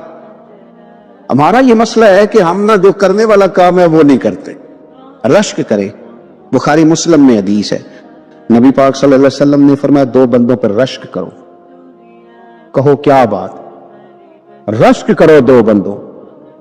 یا رسول اللہ کون کون سے؟ فرمایا ایک وہ مالدار جسے اللہ دولت دے اور وہ صبح بھی رب کے رستے میں خیرات کرے اور شام بھی رب کے رستے میں خیرات کرے، یہ قابل رشک ہے. کہو تیری کیا بات ہے بھائی، کیا تجھے اللہ نے نوازا ہے، اور اس پر رشک کرو. کوئی اللہ اسے اور دے تاکہ یہ تیرے بندوں پہ اور احسار کرے اور تیرے بندوں پہ سخاوت کرے، اور اللہ اس کے فعل تصدق ہمیں بھی عطا فرما. اور حضور فرماتے ایک مالدار پر جو صبح و شام سخاوت کرے، اور ایک اس عالم پر جسے اللہ قرآن کا علم دے، وہ صبح بھی لوگوں کو قرآن مجید کے ترجمے، تفسیریں، قرآن کے درس سکھائے، اور شام بھی لوگوں کو قرآن مجید کے درس عطا فرمائے. اس پر رشک کرو. کہو کیا بات ہے یار تیری، تجھے اللہ نے کتنا نوازا. قابل رشک لوگوں پر رشک کرو، ان کی تعریف کرو، ان کے لیے اچھے کلمات ادا کرو. معاشرے میں حسد پرموٹ ہوا ہے، اگر کبھی رشک پرموٹ ہوتا تو عزتیں بڑھ جاتی، محبتیں بڑھ جاتی، خلوص میں اضافہ ہوتا، لوگ ایک دوسرے کے قریب آتے. ہم نے کسی فضیلت والے کی فضیلت کو تسلیم کرنے سے انکار کر دیا، ہم نے کسی بڑائی والے کی بڑائی کو تسلیم کرنے سے انکار کر دیا. ہم نے حسد کیا، ہم نے لالچ کیا، ہم حریص ہوئے. اس کا نقصان یہ ہوا کہ لوگ ایک دوسرے کے پاس رہتے ہوئے پاس نہیں رہتے، ایک دوسرے کے ساتھ وقت گزار رہے ہوتے ہیں لیکن ان کے بارے میں رویے ان کے سخت ہوتے، لب و لہجہ تلخ ہوتا ہے. جب وہ کسی کے بارے میں بے لاگ تبصرہ پوچھا جائے تو غلط باتیں کرتے. رشک کریں. دیکھیں نا حضرت ابو بکر صدیق رضی اللہ، حضرت عمر فاروق رضی اللہ، ساری زندگی دوڑ لگی رہی. حضرت عمر کہتے ہیں میں نے ساری زندگی دوڑ لگائی ہے کہ ابو بکر سے آگے گزر جائے، لیکن یہ دوڑ حسد والی نہیں، یہ رشک والی ہے۔ فرماتے میرا دل کرتا تھا کہ میں نیکیوں میں ابو بکر سے آگے گزرتا ہوں، حضور کے عشق میں ابو بکر سے آگے گزر جاؤں، نبی پاک علیہ السلام کی اولاد کی محبت میں ابو بکر سے آگے گزر جاؤں، میں نہ خیر کے کاموں میں آگے گزروں۔ کہتے میرا ساری زندگی رشک کا رشتہ رہا، یہ رشتہ شاندار ہے، اس پر عمل کریں، اس پر توجہ کریں، بجائے اس کے کہ یہ کہنا کہ استاد جی کا فلانے سے زیادہ پیار ہے، پیار کی وجوہات تلاش کر، مرشد فلانے پہ نظر رکھتے ہیں تو میرے بھائی وہ نوٹوں کی وجہ سے نظر نہیں رکھتے، تو وجہ تو تلاش کرنا، وجہ کیا ہے؟ تو اپنے آپ کو اس طرح کا بنا، تو اس طرح کی کیفیات پیدا کر اپنے اندر۔ ہم کیا کرتے ہیں کہ رشک کرنے کی بجائے حسد کرتے ہیں۔ حسد نہیں کریں، اپنے آپ کو سنواریں، وہ رشک کی وجہ سے آپ سنوار سکتے ہیں۔ نبی پاک علیہ السلام کی پیاری زوجہ ام المومنین سیدہ عائشہ صدیقہ، بڑی شان ہے اس خاتون، بڑی عظمت، ان راہوں کے صدقے ان رستوں سے سیدہ پاک کی سواریاں گزرا کرتی، کیا درجہ اللہ نے دیا ہے سیدہ عائشہ صدیقہ کو۔ کہتی حضور کا وصال میری گود میں ہوا ہے، اور مولا علی شیر خدا فرماتے ہیں میں نے حضور کو سب سے زیادہ عائشہ صدیقہ سے پیار کرتے ہوئے دیکھا، اور عائشہ صدیقہ رضی اللہ تعالیٰ عنہ فرماتی ہے میں نے حضور کو سب سے زیادہ فاطمہ الزہرا سے پیار کرتے تھے۔ یہ الگ ماحول ہے ان کا آپس میں۔ تو حضرت عائشہ صدیقہ اتنا بڑا مقام، لیکن وہ فرماتی ہے میں نے ساری زندگی سیدہ خدیجہ الکبریٰ پہ رشک کیا۔ میں نے کہا کیا بات تھی اس خاتون کی، جو وصال کر گئی، لیکن شاید کو دل خالی جاتا ہو کہ مدینے والے ان کی وفاؤں کا ذکر نہ کریں، شاید کوئی خالی دن جاتا۔ کہتی ہے میں نے اتنا قابل رشک ماحول نہیں دیکھا۔ ایک دن حضور گھر میں گوشت لائے اور مجھ سے فرمایا عائشہ گوشت پکاؤ، تو میں اسے صاف کرنے لگی تو حضور فرمانے لگے شوربہ ذرا زیادہ کرنا۔ میں نے اس کی حضور کیا کچھ مہمان آئیں گے گھر میں؟ تو فرمایا نہیں عائشہ، مدینہ منورہ میں نا مجھے پتا چلا خدیجہ الکبریٰ کی کچھ سہیلیاں آئی ہیں، تو شوربہ بنا، میں انہیں پہنچاؤں گا، خدیجہ کی سہیلیوں کو شوربہ زیادہ پکا ذرا۔ تو حضرت عائشہ صدیقہ کہتی ہے میں نے بڑے نرم لب و لہجے میں بڑی بنا سوار کے مسجع مکفہ چن کے جملے بات کی۔ میں نے عرض کی حضور سنا ہے وہ آپ سے 15 سال عمر میں بڑی تھی، نکاح بھی پہلے ہو چکا تھا، اور بتاتے ہیں لوگ کہ بظاہر کوئی حسن و جمال بھی اس ماحول کا نہیں تھا۔ حضور اللہ نے آپ کو جوان اور خوبصورت بیویاں دی ہیں، پر میں جب بھی سنتی ہوں جناب خدیجہ کا ذکر ہی سنتی ہوں۔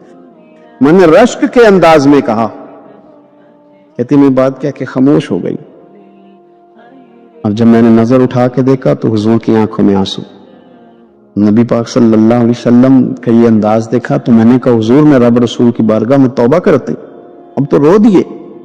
تو حضور فرمانے لگے عائشہ یہاں جو بھی آیا ہے نا وہ سکھوں اور آسانیوں کے دنوں میں آیا، اور خدیجہ میری ان دنوں کی ساتھی تھی جو میرے تکلیف کے دن تھے، میری آزمائشوں کی، میری پریشانیوں کی میری ساتھی تھی۔ جب لوگ مجھے تکلیف دیتے تھے میں گھر جاتا تھا تو مجھے کہتی تھی حضور آپ تو صلہ رحمی کرتے ہیں، غریبوں کا بوجھ اٹھاتے ہیں، آپ تو لوگوں کے ساتھ محبت سے پیش آتے ہیں، حضور آپ پریشان نہ ہو، آپ کا رب آپ کو ہمیشہ عزت ہی عطا فرمائے گا۔ فرمایا وہ میری تکلیفوں کی اسے کیسے؟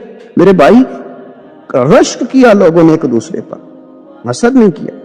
ہم تو نہ جی اپنی مرضی کے فیصلے کرتے کرتے پیچھے رہ گئے۔ اس سال میرے گاؤں کے میلے کی بھیڑ میں جو گم ہوا وہ ایک بھکارن کا لال تھا، اس غریب کو تلاش تھی متاع خلوص کی، اور مخلوق چپ رہی کہ یہ مشکل سوال تھا۔ پھر کوئی شخص ایسا بچا ہی نہیں جس سے لوگ امید کریں، توقع کریں کہ مجھے یہ اپنا کندھا دے گا میں سر رکھ کے رو لوں گا۔ کوئی ایک ایسا شخص ملا ہی نہیں جس کے بارے میں لوگ کہیں کہ بڑا مخلص ہے یار۔ اتنی بڑی میرے محبوب کی امت، ہر حکومت غلط، ہر شخص غلط، ہر بندہ برا، ہر جماعت بری، اللہ کی رضا کے لیے کچھ لوگوں کے لیے فروغ محبت کا بھی فریضہ سر انجام دے۔ کیسے لوگوں کو یہ بات سمجھائی جائے؟ حضرت ابو ادریس خولانی رضی اللہ تعالیٰ عنہ تابعی ہیں. حافظ منذری نے الترغیب و ترہیب میں لکھا ہے، فرماتے ہیں کہ حضرت ابو ادریس خولانی کہ میں دمشق کی جامع مسجد میں گیا تو میں نے ایک چمکدار چہرے والا، سیاہ داڑھی والا، چمکتے دانتوں والا خوبصورت نوجوان نبی پاک کی حدیثیں بیان کرتا دیکھا.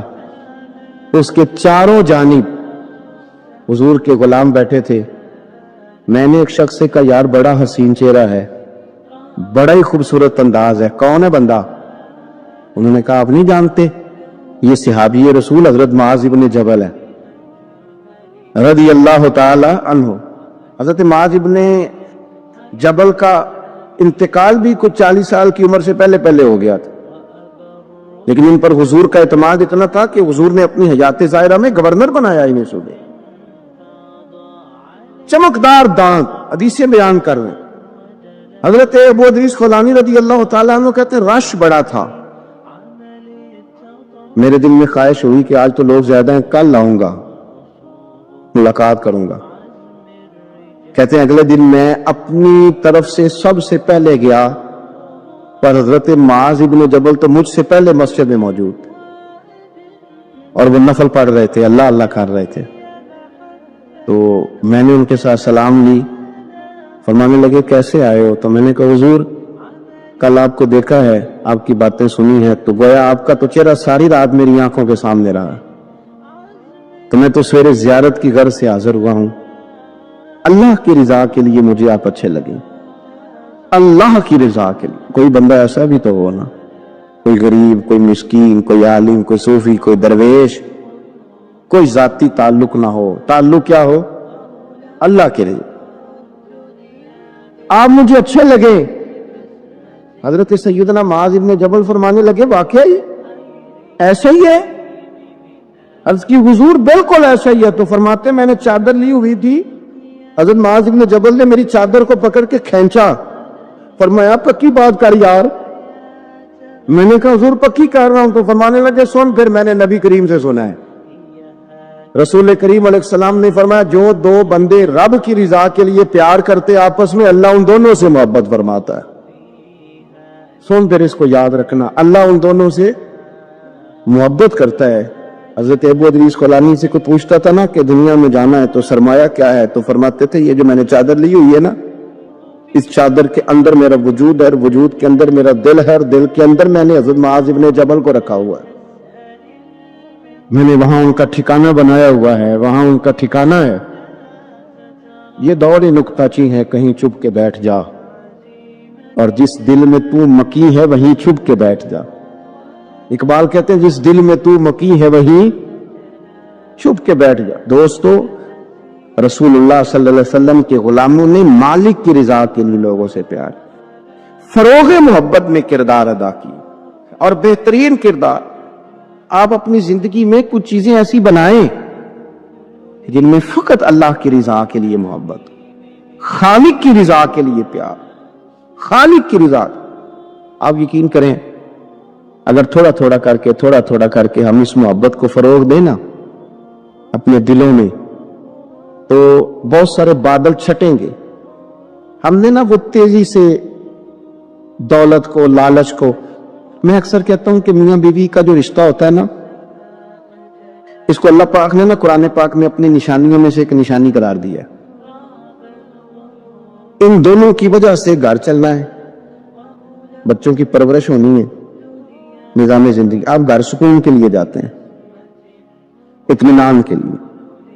آپ اپنے گھر کے اندر جیسے بھی ہوں، آپ کہتے ہیں یہاں مجھے کوئی پریشانی، یہ میرا اپنا بیڈ ہے، اپنا بستر ہے. لیکن اگر اسی رشتے میں جب آپ بیج بوئیں تو سب سے پہلے دولت کا بوئیں. اگر لڑکے والے یہ لالچ کرتے ہیں نا لڑکی کیا لے کے آئے گی، تو لڑکی والوں کا بھی لالچ ہوتا ہے کہ لڑکا کماتا کیا ہے. ان کو بھی پتا ہوتا ہے کہ کتنے پیسے لاتا ہے، کیا کمائی ہے، کتنا کو جھاڑو پھیر لیتا ہے. آپ نے جب بنیاد یہ رکھی، مجھے دیانتداری سے بتانا کہ پورا نیک ہو، پورا شریف ہو، پورا پرہیزگار ہو، لیکن دولت صحیح نہ کماتا ہو تو رشتہ آسانی سے ہو جاتا ہے. وہ بس سارا کچھ ٹھیک ہے، چلو کمائی تھوڑی سی کم ہے، وہ مشکل سے گزارا ہوگا. وہ کہتے ہیں نہیں جی نہیں، بھوکے تو نہیں نہ مرنا. کیوں؟ ہم نے اس کے اندر جب دولت کو شامل کر لیا، آ گئی دولت، تب جس رشتے کی بنیاد ہی دولت پہ ہوگی وہاں آپ وفا تلاش کریں گے، وہاں ہم خلوص تلاش کریں گے، وہاں ہم للہیت تلاش کریں گے. اللہ کرے ہو جائے. لیکن وہ ہمارے مائنڈ سیٹ میں یہ بات ہوتی ہے کہ یہ جو معاملہ ہے یہ گڑبڑ ہے. اگر رضائے الہی مقصود ہو، اگر اللہ کی رضا مقصود ہو. حضرت فاطمہ بنت ابو لہب کا بیٹا تھا، رات کو جب سوتا تھا تو ابو لہب 2-4 بندوں کو معاوضہ دے کے کھڑا کرتا تھا کہ میزے لے کے کھڑے ہو جاؤ، میرے بیٹے کے قریب کوئی نہ آئے. سمجھے ہے کہ میزے لے کے کھڑے ہو جاؤ. لوگ کہتے تو انہیں نبی بھی نہیں مانتا اور بات ہر ایک مانتا ہے، پیغمبر بھی نہیں مانتا. تو ان کے جملے کہنے لگا میں مانوں نہ مانوں بات الگ ہے، لیکن میرا تجربہ ہے جو اس کے منہ سے نکل جاتا ہے وہ ہو جاتا ہے، جو ان کی زبان ہتھر سے نکل جاتا ہے وہ. ایک سفر پہ جا رہے تھے، قیام کرنا تھا، سونا تھا، 4 پہیاں لگی چاروں جانب. تو بیچ میں ابو لہب نے اپنے بیٹے کی 4 پہی لگائی، بیچ میں. لاگ رہے ہیں آپ لوگ؟ ارد گرد دوسرے لوگ سے بیچ میں. اور لوگ کہنے لگے تو پاگل ہو گیا ہے، اگر کوئی شیر آئے گا تو باقیوں کو نہیں کاٹے گا، صرف اس کو کاٹے گا. کہنے لگا بد دعا تو اس کے لیے ہوئی ہے، دعائے ضرر تو اس کو ملی ہے، اسی پہ مسلط ہوگا. شیر آیا رات کے اندھیرے میں، لوگ تھکے ہوئے تھے، ایک بندہ جاگ رہا تھا. وہ کہتا ہے اس نے سب کے منہ سونگے لیکن کسی کو اس میں تکلیف ہو، کسی کو تکلیف. سونگتے سونگتے اتبا تک آیا. اور لفظوں کا فرق دیکھیے گا، آیا ہے، چیرا ہے، پھاڑا ہے، ٹکڑے کیے، حصے بکھرے کیے، لیکن ایک بوٹی بھی نہیں کھائی. مار دیا، چہرہ بگاڑ دیا، وجود کاٹ دیا، چلا گیا قتل کر کے، کھایا نہیں ایک لقمہ بھی اس کے وجود. بھائی درندے پھاڑنے آتے ہیں کہ کھانے آتے ہیں؟ وہ کھایا نہیں، پھاڑ کا چلا گیا. تو لوگ سب پوچھنے لگے صحابہ سے کہ ماجرا کیا ہے؟ تو گیا صحابہ زبان حال سے کہہ رہے تھے استاد کا گوشت گندا ہوتا ہے، جانور بھی نہیں کھایا کرتے، گندا ہوتا ہے. یہ میت کسی بے ادب کی منہ دکھانے کے قابل نہیں ہے. ان کے دشمن کو لعنت خدا کی، وہ رحم پانے کے قابل نہیں ہے.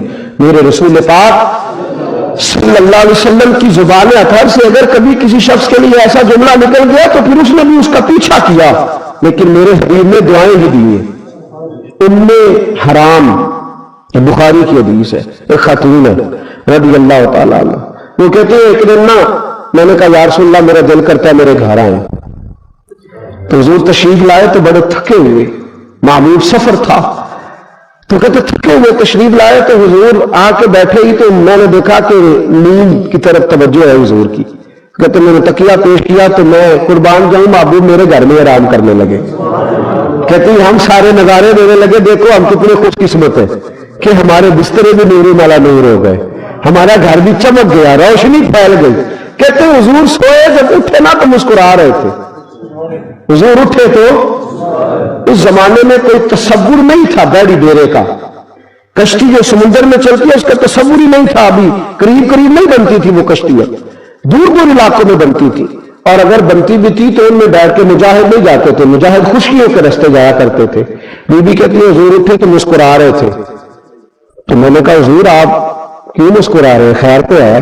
تو نبی پاک نے فرمایا میں نے دیکھا ہے سوچتے ہوئے کہ میری کچھ امت کشتیوں پر بیٹھ کے بھی کافروں کے خلاف جہاد کرے گی، دریاؤں میں بھی. اقبال نے کہا نا دشت تو دشت ہے، دریا بھی نہ چھوڑے ہم نے، بحر ظلمات میں دوڑا دیے گھوڑے ہم. کشتیوں میں بھی جہاد کرے گی، میں نے دیکھا ہے. تو کہتے ہیں میں نے فٹافٹ کہا یا رسول اللہ مجھے بھی شامل کر دیں ان میں. حضور مجھے بھی ان میں. حضور ذرا جلدی جلدی دیکھا جو ان کو بانٹتے، تو میں نے بھی بڑھ کے پیار سے دستے عطا کے سامنے دستے طلب بڑھا دیا. میں نے بھی آگے بڑھ کے کہا حضور تھوڑی خیر ادھر، حضور مجھے بھی شامل کر دے. کہتے پہلے بوڑھی تھی. نبی پاک نے ہاتھ اٹھایا کہ یا اللہ اس کو بھی ان میں شامل کر دے. آپ فرماتے ہیں سرکار کا وصال ہوا، کوئی جہاد نہیں ہوا سمندر والا. حضرت ابو بکر کے زمانے میں کوئی جہاد نہیں ہوا سمندر والا. مجھے لوگ کہتے تو نے مرنا کب ہے؟ میں نے کہا جب تک کشتی والا جہاد نہیں ہو جاتا، جب تک کشتی والا جو دن کو کہہ دیا دن ہے تو دن نکل آیا، جو شب کو کہہ دیا شب ہے تو رات ہو کے رہی۔ خدا نے ان کی زبان کو وہ اختیار دیا، جو نکلی منہ سے ان کے وہ بات ہو کے رہی۔ فرمایا جب تک کشتی والا جہاد نہیں ہوتا میں نے مرنا تو پھر بابے کو کہنے دو نا، عرش فرشتے بانگا ملیاں مکے پہ گئی شور، اور بلے شاہ ایسا نہیں مرنا، گل نہیں بکی، بلے شاہ ایسا نہیں مرنا ہے، مر گیا ہی کوئی اور تمہارے شاہ کدوں مر دے جنہیں کیتیاں نیک کمائیاں نے، بات ہی ختم کر دی، او کدوں مر دے جنہیں کیتیاں نیک کمائیاں نے۔ حضرت سلطان باہو رحمت اللہ علیہ فرماتے کامل پیر اونا دے باہو قبر جنہ دی جیوے، فرمایا میں نہیں مرتی۔ حضرت اسرائیل نہیں آتے وہ چھو کے گزرے ہوئے، کہتے بہنیں بھی چلی گئی، بھائی بھی چلے گئے، خامن بھی چلا گیا، بچے بھی کہیں گئے، اور میں اسی حالت میں۔ حضرت ابو بکر صدیق کا وصال ہوا، حضرت عمر کا وصال ہوا، حضرت عثمان کا، گن رہے ہیں آپ لوگ؟ حضرت ابو بکر کے 2.25 سال، حضرت سیدنا عمر فاروق کے کم و بیش 10 سال، حضرت عثمان غنی کے تقریباً 11 سال، کتنا عرصہ ہو گیا؟ کہتی ہے کوئی، پھر حضرت علی کے 4.5 سال۔ بی بی کہتی ہے میں ترو تازہ تندرست لوگ پہ تو بی بی تیرے ساتھ والے سارے چلے گئے، تو کب جائے گی؟ تو میں کہتی ساڈے نبی دی زبان، ساڈے واسطے قرآن، میں کیسے جاؤں؟ ابھی جہاد ہی نہیں ہوا۔ کہتے ہیں خلفائے راشدین نے پردہ کیا، حضرت امیر معاویہ کا دور آیا اور حضرت امیر معاویہ نے قسطنطنیہ کے لیے جب مجاہد بھیجے تو سمندر کا رستہ تھا، کہتی ہیں جب سواریاں جانے لگی تو کہنے لگے کچھ بیویوں کی بھی ضرورت ہے کھانا پکانے کے لیے، کہتی ہے میں ہاتھ بھی کھڑا کرتی رہی، درود بھی پڑھتی رہی اور محمد کی صداقت پر شکر بھی ادا کرتی رہی۔ کہتے ہیں میں نے ہاتھ کھڑا کیا تو مجھے کچھ لوگ کہنے لگے بی بی تو سلیکٹ ہو جائے گی، تو بوڑھی ہے۔ تو کہتی ہے میں نے کہا سلیکٹ ہو کیا جاؤں گی، مجھے جانے والے سلیکٹ کر کے گئے ہیں، مجھے سلیکٹ کیا گیا ہے، جنہوں نے ظاہری پردہ کیا نا سلیکٹ مجھے، حضور نے دعا کر دی تھی تو نبی پاک کی دعا۔ فرماتی ہے میں کشتی میں بھی بیٹھی، جہاد بھی کیا، اور جس دن وہ جہاد ختم ہوا حضرت ام حرام کا وصال ہو گیا، تو لوگوں سے پوچھتے بی بی چلی گئی؟ کہنے لگے ہاں مصطفیٰ کا کیا ہوا وعدہ جو پورا ہو گیا ہے، میرے محبوب نے جس کو دعا دے دی، میرے رسول کریم نے جس کے لیے دعا کر دی۔ دوسرا درجہ والد کا، اگرچہ رسول پاک علیہ السلام کے والد گرامی آپ کی ولادت سے قبل تشریف لے گئے تھے، لیکن میرے حبیب پاک علیہ السلام نے جناب ابو طالب کے ساتھ جو رویہ رکھا اور پھر حضرت عباس کے ساتھ جو رویہ رکھا، پتہ کیا حال تھا؟ جب رسول پاک علیہ السلام فرماتے غربت تھی تو مجھے جناب ابو طالب نے پالا، ان کی زوجہ حضرت فاطمہ بنت اسد رضی اللہ تعالیٰ عنہ جو جناب علی المرتضیٰ کی والدہ ہے، فرماتے ہیں کہ انہوں نے میری بڑی خدمت کی، مجھے گھر میں رکھا، پیار سے رکھا۔ میرے والد اور والدہ کی وصال کے بعد، چچا کے جانے، دادا کے جانے کے بعد چچا اور چچی نے پالا اور اس گھر کو ایک مکمل ماحول فراہم کیا۔ پھر ایک وقت آیا کہ جناب ابو طالب پہ غربت آئی، نبی کریم صلی اللہ علیہ وسلم بکریاں چرانے جاتے تھے اور وہاں سے جو اجرت لے کے آتے تھے سیدھی لا کے چچا کی ہتھیلی پہ رکھتے تھے، اور فرماتے تھے کہ چچا آپ اپنے مصارف کے لیے اس کو خرچ کر سکتے ہیں، یہ عالم۔ اور پھر چچا نے بھی تو کمال کر دی نا، سارے لوگ اکٹھے ہو کے آ گئے نا حضرت ابو طالب کے پاس اور آ کے کہا کہ جناب اپنے بھتیجے کو منع کیجیے ورنہ ساری برادری آپ کی مخالفت کرے گی، حد ہو گئی، اب ساری ان سے کہیے کہ انہیں دولت چاہیے یا عرب کی کوئی خوبصورت عورت چاہیے یا معاذ اللہ کوئی اور چیز کا مطالبہ کرتے ہیں تو ہم دینے کو تیار ہیں، لیکن ان کو کہتے ہیں کہ یا تو تبلیغ چھوڑ دے، یا ان کا یہ بھی کہنا ہے کہ جو آپ کا مطالبہ ہے آپ بتلائیں۔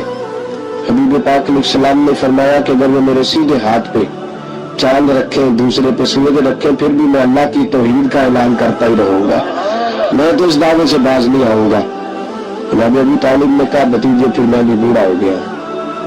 توجہ ہے آپ کی؟ میری بات سمجھ میں آ رہی ہے؟ جس آدمی کا بڑا سہارا ہونا، بڑا، وہ جب کہتا ہے نا نہیں، بندہ کی نا کچھ امیدیں وابستہ ہوتی ہیں کچھ لوگوں کے ساتھ، وہ ایک دو چار لوگوں کو کام کرتے ہیں، پھر انہیں پتا ہوتا ہے کہ فلاں آدمی سے میری امید وابستہ ہے، وہ کبھی نہیں جائے گا۔ تو ابو طالب نے کہا نا کہ میں پھر بوڑھا ہو گیا ہوں، تو اللہ کے حبیب اٹھے، حضور سید عالم صلی اللہ علیہ وسلم کی مقدس آنکھوں میں آنسو ہے۔ کوئی حضور فرما رہے ہیں کہ چچا باپ کا خود بھائی کی نہیں کرتا جائیداد کے تنازع میں جتنی بھتیجے اٹھ کے کرتے۔ جناب ابو طالب نے دیکھا کہ رسول پاک نے رخ پھیرا، آنکھوں میں آنسو ہے، چچا تیری مرضی، یہ لفظ کہے کہ حضور کی آنکھیں باہر آئی۔ جناب ابو طالب بوڑھے آدمی تھے، اٹھے، پیچھے دوڑے، حضور کو کندھے سے پکڑا، کھیل کے رخ اپنی طرف کیا، سینے سے لگایا اور کہا بھتیجے جا، جو تیرے دل میں آتا ہے کر، خوشی ہو یا غم ہو، کوئی ساتھ دے نہ دے، تیرا چاچا ہمیشہ تیرا ساتھ دیتا رہے گا، جا تجھے اجازت ہے، جو تیرے دل میں ہے۔ میرے دوستو، بحیثیت ایک سربراہ خاندان کا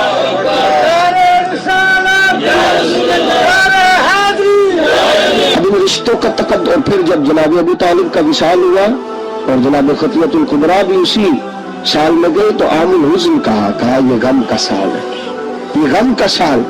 رشتوں کا تقدس جو نبی پاک علیہ السلام کے آنے پہ قائم ہوا، قبل اس کے انسانیت اس سے آشنا نہ تھی۔ رشتوں کو جو محبت اور خلوص کا رنگ میرے مصطفیٰ نے عطا فرمایا، دنیا کے کسی قانون میں اس کا تصور بھی نہیں کیا جا سکتا۔ اللہ علیہ کے پاس نے ایک بوڑھی اماں اپنا بیٹا چھوڑ گئی، تو حضرت صاحب نے کوئی 2 4 5 مہینے رکھا، تو بعد میں اس کی اماں کو بلا کے کہا کہ تو بیوہ ہے، بیٹا تیرا یتیم ہے، میں نہیں چاہتا کہ اس کا وقت ضائع ہو، یہ پڑھنے والا کوئی نہیں، سارے نہیں بھائی پڑھنے والے ہوتے، اب یہاں علماء بیٹھے ہیں، میں بے ادب بھی نہ ہو جاؤں، کچھ پورے 8 سال لگا کے بھی آ جاتے ہیں، سند بھی ان کے پاس ہوتی ہے، ناراض نہ ہو جانا، یہ تو سب اچھے لوگ ہیں، سند ہوتی ہے پر پتہ کوئی نہیں ہوتا، یہ اعلیٰ حضرت نے لکھی ہے بات، سند ہوتی ہے، پوری ڈگری ہوتی ہے، اس پہ کئی لوگوں کے سائن بھی ہوتے ہیں۔ تو بہت سارے طالب علم ایسے ہوتے ہیں جو مدارس میں کہتے ہیں میں فاضل فلاں ہوں، لیکن کوئی شے پاس، تو مولانا سردار احمد صاحب محدث اعظم پاکستان رحمۃ اللہ علیہ اس بوڑھی کو کہنے لگے تیرا بیٹا کند دینا، پڑھنا پڑھانا اس نے کچھ بھی نہیں، تو یتیم بچہ ہے، کل کو تو کہے گی کہ میرے بیٹے نے وقت ضائع کیا تو واپس لے جا۔ بوڑھی اماں رونے لگ گئی، کہنے لگی میں پڑھانے تو نہیں لائی تھی، میں تو آپ کو رب کا ولی سمجھتی ہوں، میں تو نوکری کرانے لائی تھی، نوکری۔ حضرت انس بن مالک کہتے ہیں میری اماں بھی حضور کی بارگاہ میں دے گئی تھی، حضور کی بارگاہ میں یہ نہیں کہا تھا کہ یا رسول اللہ پڑھا دیں، ہاں میں ذمہ داری سے بات کر رہا ہوں، یہ نہیں کہا تھا حضور مجاہد بنا دیں، یہ تھوڑی کہا تھا کہ یا رسول اللہ صلی اللہ تعالی علیہ وسلم سے مفسر محدث محقق مفتی بنا دیں۔ حضرت انس کی اماں کہہ گئی تھی سونیا جب تک یہ رہے گا نا آپ کی نوکری کرے گا، یہ گھر کے کام کاج کرے گا، ڈیوٹی کرے گا، حضور یہ آپ کی نوکری کرے گا۔ تو میرے محبوب نے پھر دعا کر دی اللہ اسے برکت عطا فرما۔ تو سمجھتا ہے خدمت والا خالی رہ جاتا ہے؟ جتنا ذائقہ خدمت والے کو ملتا ہے، جو اس کے نصیب میں آتا ہے، وہ کسی کا نصیب کہاں بھائی۔ حضرت انس کہتے ہیں حضور نے دعا کر دی برکت کی، مجھے تو کھیتی باڑی آتی بھی نہیں تھی، پر لوگوں کے باغ میں سال میں 1 دفعہ پھل لگتا تھا، میرے باغ میں 2 دفعہ لگتا تھا۔ حضور نے دعا کر دی یا اللہ اسے اولاد دے، فرماتے ہیں میرے بیٹے، میرے پوتے، میرے نواسے، میری بیٹیاں، فرماتے ہیں میں زندہ ہوں اور میری 100 اولادیں موجود ہیں۔ پریشان ہو گیا 100 سن کے کہ بچے 2 ہی اچھے، 100 اولادیں میری موجود ہیں۔ حضرت انس بن مولانا سردار احمد صاحب کے پاس نہ چھوڑ گئی بچہ، کہنے لگی حضرت جی میں کو پڑھانے کے لیے تھوڑا چھوڑ گئی ہوں، میں تو اس لیے چھوڑ کے گئی ہوں کہ آپ مہربانی کریں خدمت کرائیں۔ تو حضرت جی کہنے لگے کوئی ایسا کام ہی نہیں، خدمت والا کیا کراؤں؟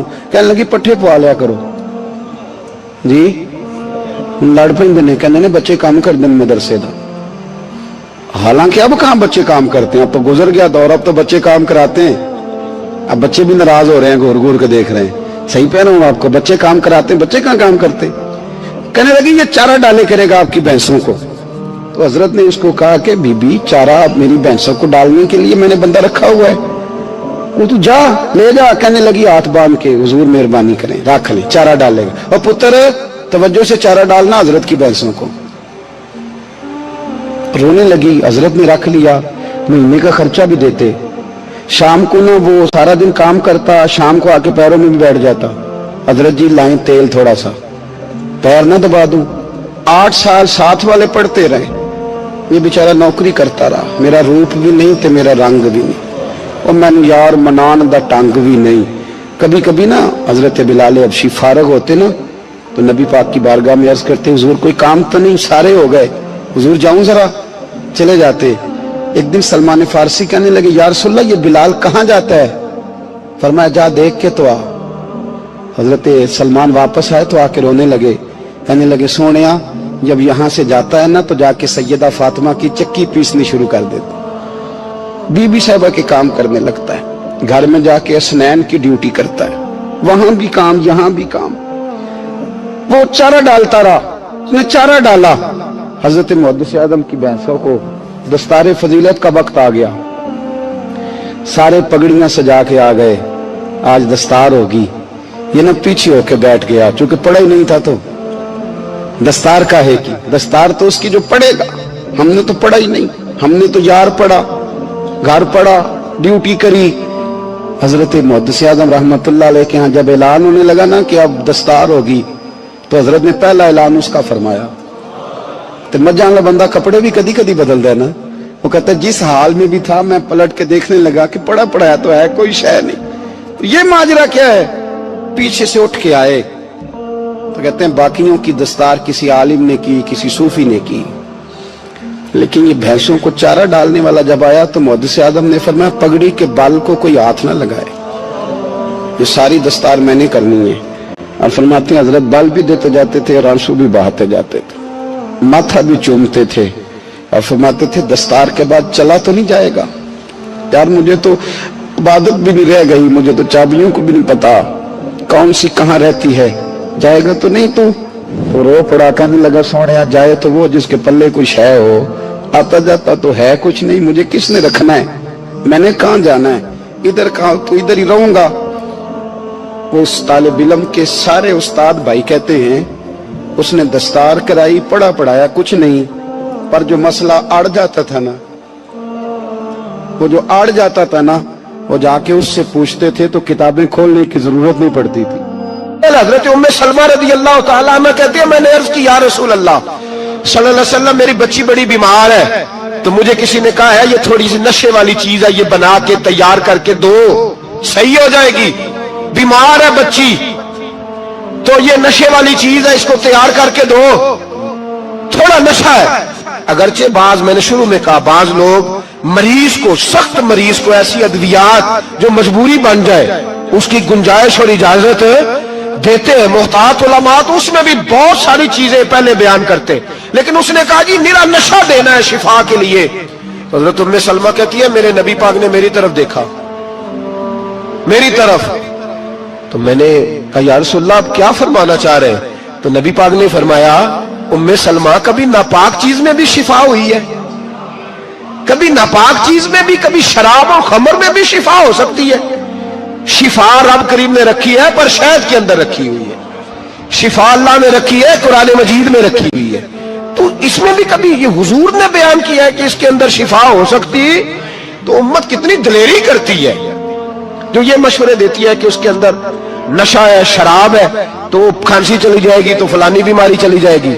نہ آؤ ان چیزوں پہ, نہ اپنے ایمان کو خرابی دو, اور نہ ایسی باتیں کرو جس سے کہ ڈائریکٹ رسول اللہ صلی اللہ علیہ وسلم کے واضح ارشادات کی مخالفت ہو. میرے نبی پاک صلی اللہ علیہ وسلم نے فرمایا, اور پھر کچھ لوگ کہتے ہیں تھوڑی پی ہے جی.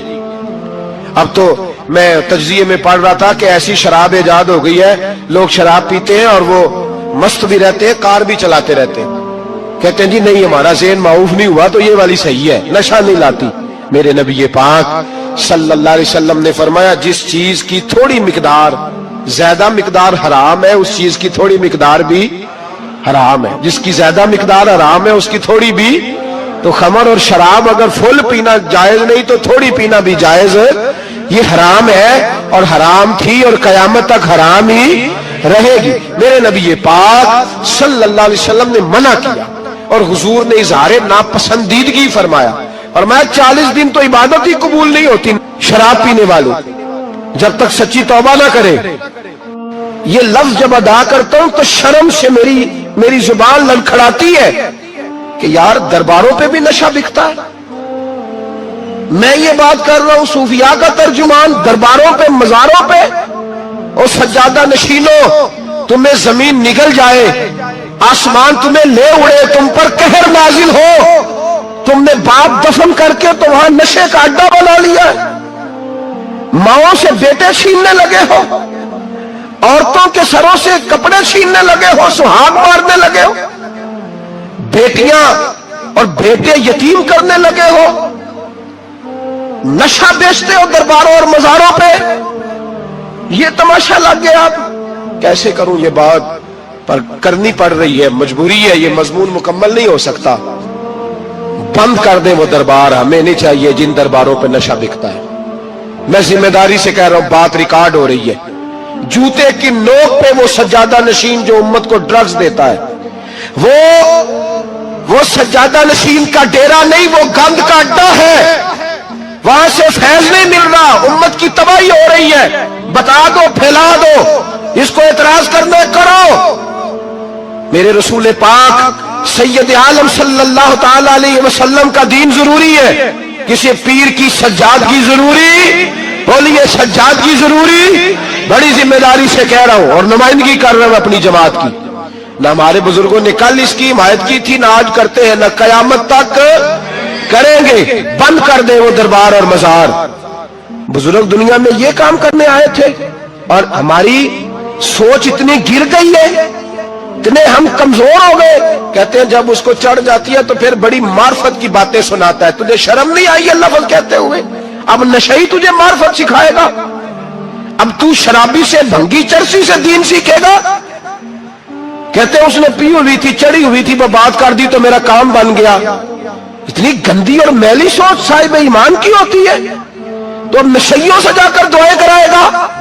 سن، میرے نبی پاک صلی اللہ علیہ وسلم نے فرمایا جو شراب پی لے، نشہ کر لے، اس کی تو 40 دن تک عبادت رب قبول نہیں فرماتا. تو کہتا چڑھی ہوئی تھی تو اس نے دعا کر دی، تجھے شرم ہی نہیں آئی بات کرتے؟ حیا ہی نہیں کیا تو نے جملہ بولتے؟ یہ کوئی تصوف اور طریقت ہے؟ جاؤ اٹھا کے لے جاؤ. ایسی کوئی تصوف اور طریقت ہمیں نہیں چاہیے. ہمیں وہ والی طریقت چاہیے جس میں خدا کے قرآن کی بات ہوتی ہے اور محمد مصطفیٰ کے فرمان کی بات ہوتی ہے صلی اللہ علیہ وسلم. تو بھائی یاد رکھو، یہ کوئی طریقہ نہیں. ایک مزار ہے، مجھے ایک صاحب کہنے لگے آ جائے یہاں بھی فاتحہ پڑھیں. میں نے کہا یہاں کیا ہے؟ کہنے لگے تھے تو بابا جی نشہ وشہ کرتے، پر اب سنا ہے لوگوں کی منتیں بڑی پوری ہوتی ہیں. مجھے جذبات بڑے کم آتے ہیں. میں نے اس آدمی کو گریبان سے پکڑ لیا، میں کہ ادھر ہٹ، وہ تو نشہ کرتا تھا اور تو جاتا تھا، تیری یہ کیسے طاقت ہوئی؟ تو نے مجھے مشورہ دے دیا، تو ہمیں کمزور سمجھتا ہے؟ ہم کمزور ایمان کے لوگ ہیں. اور میں یہاں تجھے کہوں گا نہیں نہیں میں یہاں نہیں جاتا، میں وہاں جاتا ہوں. بالکل کوئی لگی لفٹی بات نہیں، کھری بات. تصوف وہ، دربار وہ جہاں قرآن پڑھا جائے اور رسول اللہ کی حدیث سکھائی جائے، باقی کوئی مطلب نہیں کسی قسم کا. میں داتا صاحب کبھی جاؤں نا جلسہ کرنے کسی کام سے، کسی تقریب میں، تو میں داتا صاحب کے مزار پہ نہیں جاتا.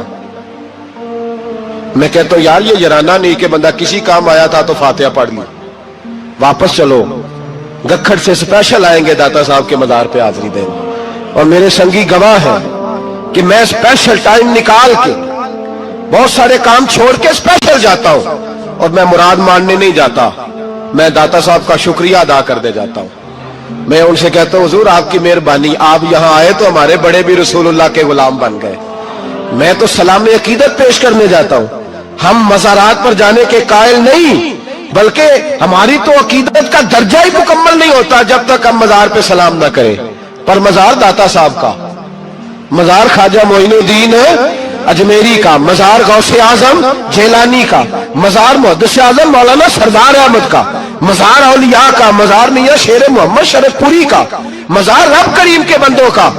بھنگیوں چرسیوں کے مزار نہیں ہوتے. اور نام ان مزارات کے قائل ہے؟ بالکل قائل نہیں ہم. میں تھوڑے دن پہلے لاہور گیا تھا تو میں کار میں میاں صاحب میاں شیر محمد شرف پوری کا ذکر کر رہا تھا.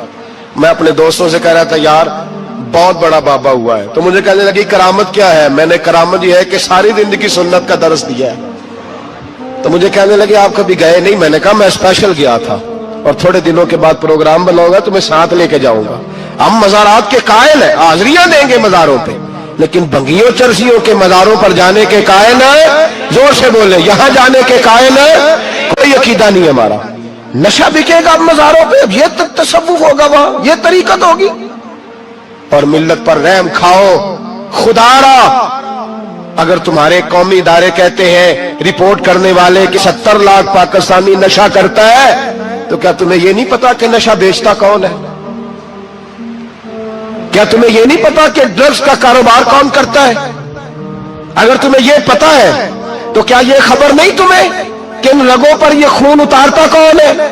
میں اپنے بزرگوں سے معذرت کے ساتھ, نشے کا آغاز, ناراض تو نہیں ہو جائیں گے بزرگ, نوجوانوں کو میں لتاڑ لیتا ہوں لیکن بزرگوں کی عزت کرنا سنت ہے, تو میں بزرگوں سے معذرت کے ساتھ, یہ یوں سمجھ لیے خوگرے حمد سے تھوڑا سا گلا بھی سن لے. نشہ سگریٹ سے شروع ہوتا ہے, سگریٹ سے. میں تمباکو کو حرام نہیں کہتا, یہ فتویٰ نہیں دے رہا. تمباکو کا حکم وہی ہے جو مولی کا ہے, جو کچے پیاز اور لہسن کا ہے, کہ آپ جب کھا لیتے ہیں تو منہ سے بدبو آتی ہے, تو آپ مسجد میں آئے تو آنے سے پہلے مسواک کریں, منہ صاف کریں, پھر آپ آ جائیں, تو جائز ہے. مکروہ ہے لیکن حرام ہے. لیکن تمباکو سے آگے جب حالات بڑھتے ہیں, تجزیہ نگاروں نے لکھا ہے کہ ہمارے پنجاب کے کچھ علاقوں میں اب سگریٹ سے نکال کے نا, پہلے بھی بھرتے تھے لوگ اس میں بڑا کچھ, اب پتہ ہے کہ نیا نشہ ایجاد کیا ہے. اب اس کے اندر چسبی بھرتے ہیں اور چھپکلی کو مار کے, سکھا کے, خشک کر کے, اس کو پیس کے وہ ساتھ نشے کے ملاتے ہیں, اور اس کا حال یہ ہوتا ہے کہ آدمی کو زیادہ نشہ ہوتا ہے, اور کہتے ہیں وہ اتنا گند ہے کہ وہ آدمی کسی کو دانت بھی لگائے گا تو وہ بندہ بھی بیمار ہو جائے گا. کیا یہاں لوگ اسپرٹ نہیں پیتے ہیں آپ کے ملک میں؟ اور ہم کبھی سڑک پہ جاتے ہیں تو نشئی کو دیکھ کے مذاق کرتے ہیں, دیکھنا میں ہارن لگاؤں گا تو گاڑی کے ہارن سے گر جائے گا. لیکن تجھے پتہ نہیں کہ یہ کسی ماں کا بیٹا ہے, پتہ نہیں کسی بیوی کا شوہر ہے. ایک ہمارے دوست ہیں, بزرگ ہیں, ان کا داماد فوت ہو گیا, نشہ کرتا تھا. تو میں تعزیت کرنے ان کے گھر پہنچا تو کھڑے ہو گئے ہاتھ باندھ کے, کہنے لگے حضرت صاحب باقی ساری گلاں چھڑ دیو, صرف نشے تے تقریر کریا کرو. وہ جب جیتا تھا تو تب بھی اس کے بچے یتیم ہی تھے, یتیم ہی تھے. میری بیٹی جب میرے گھر آتی تھی اور میں اپنے پوتوں کے اترے کپڑے اسے پہننے کو دیتا تھا تو میرا کلیجہ پھٹتا تھا. اور میری بیٹی اس کی زندگی میں بھی بیوہ کی زندگی گزار رہی تھی, وہ میری بہوؤں کے اترے ہوئے کپڑے پہنتی تھی. کوئی دعا کرو, کوئی جلسے کرو, یہ لت ختم ہو جائے. اور کہنے لگا اب میرے وہ چلا تو گیا ہے, دادا دادی اس کے پہلے کوئی نہیں, چچا ہے کوئی نہیں, جب تک تو میں زندہ ہوں ان نواسوں کو کوئی روٹی کا لقمہ, کوئی کپڑا مل جائے گا. لیکن سوچتا ہوں میں بوڑھا ہوں, مر گیا تو ان کو کوئی پوچھے گا بھی نہیں, کون ان کی خبر. اتنا ظلم اس قوم سے, اتنی زیادتی. اور آرام سے لکھ کر لوگ گزر گئے کہ یہ 70 لاکھ ہے, ان کا درد تو سمجھو, تکلیف تو سمجھو. 7 فٹ کا سونا جوان اور نشے کا عادی ہے تو کسی نالی میں پڑا ہوا ہے. اور میں نے کہا اس قوم کے ساتھ اس سے بڑا بھیانک مذاق کیا ہوگا. کوئی دانشور تھا بڑا ظالم, اس ظالم سے کوئی مشورہ لینے آیا, اس نے آ کے کہا تو بڑا ظالم ہے, بڑے کڑوے مشورے دیتا ہے, میرا ایک دشمن ہے, میں اس سے بدلہ لینا چاہتا ہوں, میرا دل کرتا ہے اس کا بچہ قتل کر دوں تاکہ وہ تڑپے. تو ظالم نے کہا اسے قتل نہ کر, وہ تو اس کا باپ 2-4 مہینے رو کے چپ کر جائے گا. پھر میں سخت سزا دینا چاہتا ہوں, مشورہ دے. تو اس نے کہا اس کے بچے کو نشے پہ لگا دے. جس کا بچہ نشہ کرے گا وہ باپ روز مرے گا, روز جیے گا, وہ ماں روز مرے جیے گی, نشے پہ لگا دے. اس قوم کے ساتھ سب سے بڑا ظلم یہ ہوا کہ ملت کا جوان نشے پہ لگ گیا, ڈرگز پہ لگ گیا. اتنے تباہ حالات ہوئے کہ جوان چڑھتی جوانیاں, اماں نے کتاب دے کے بھیجا تھا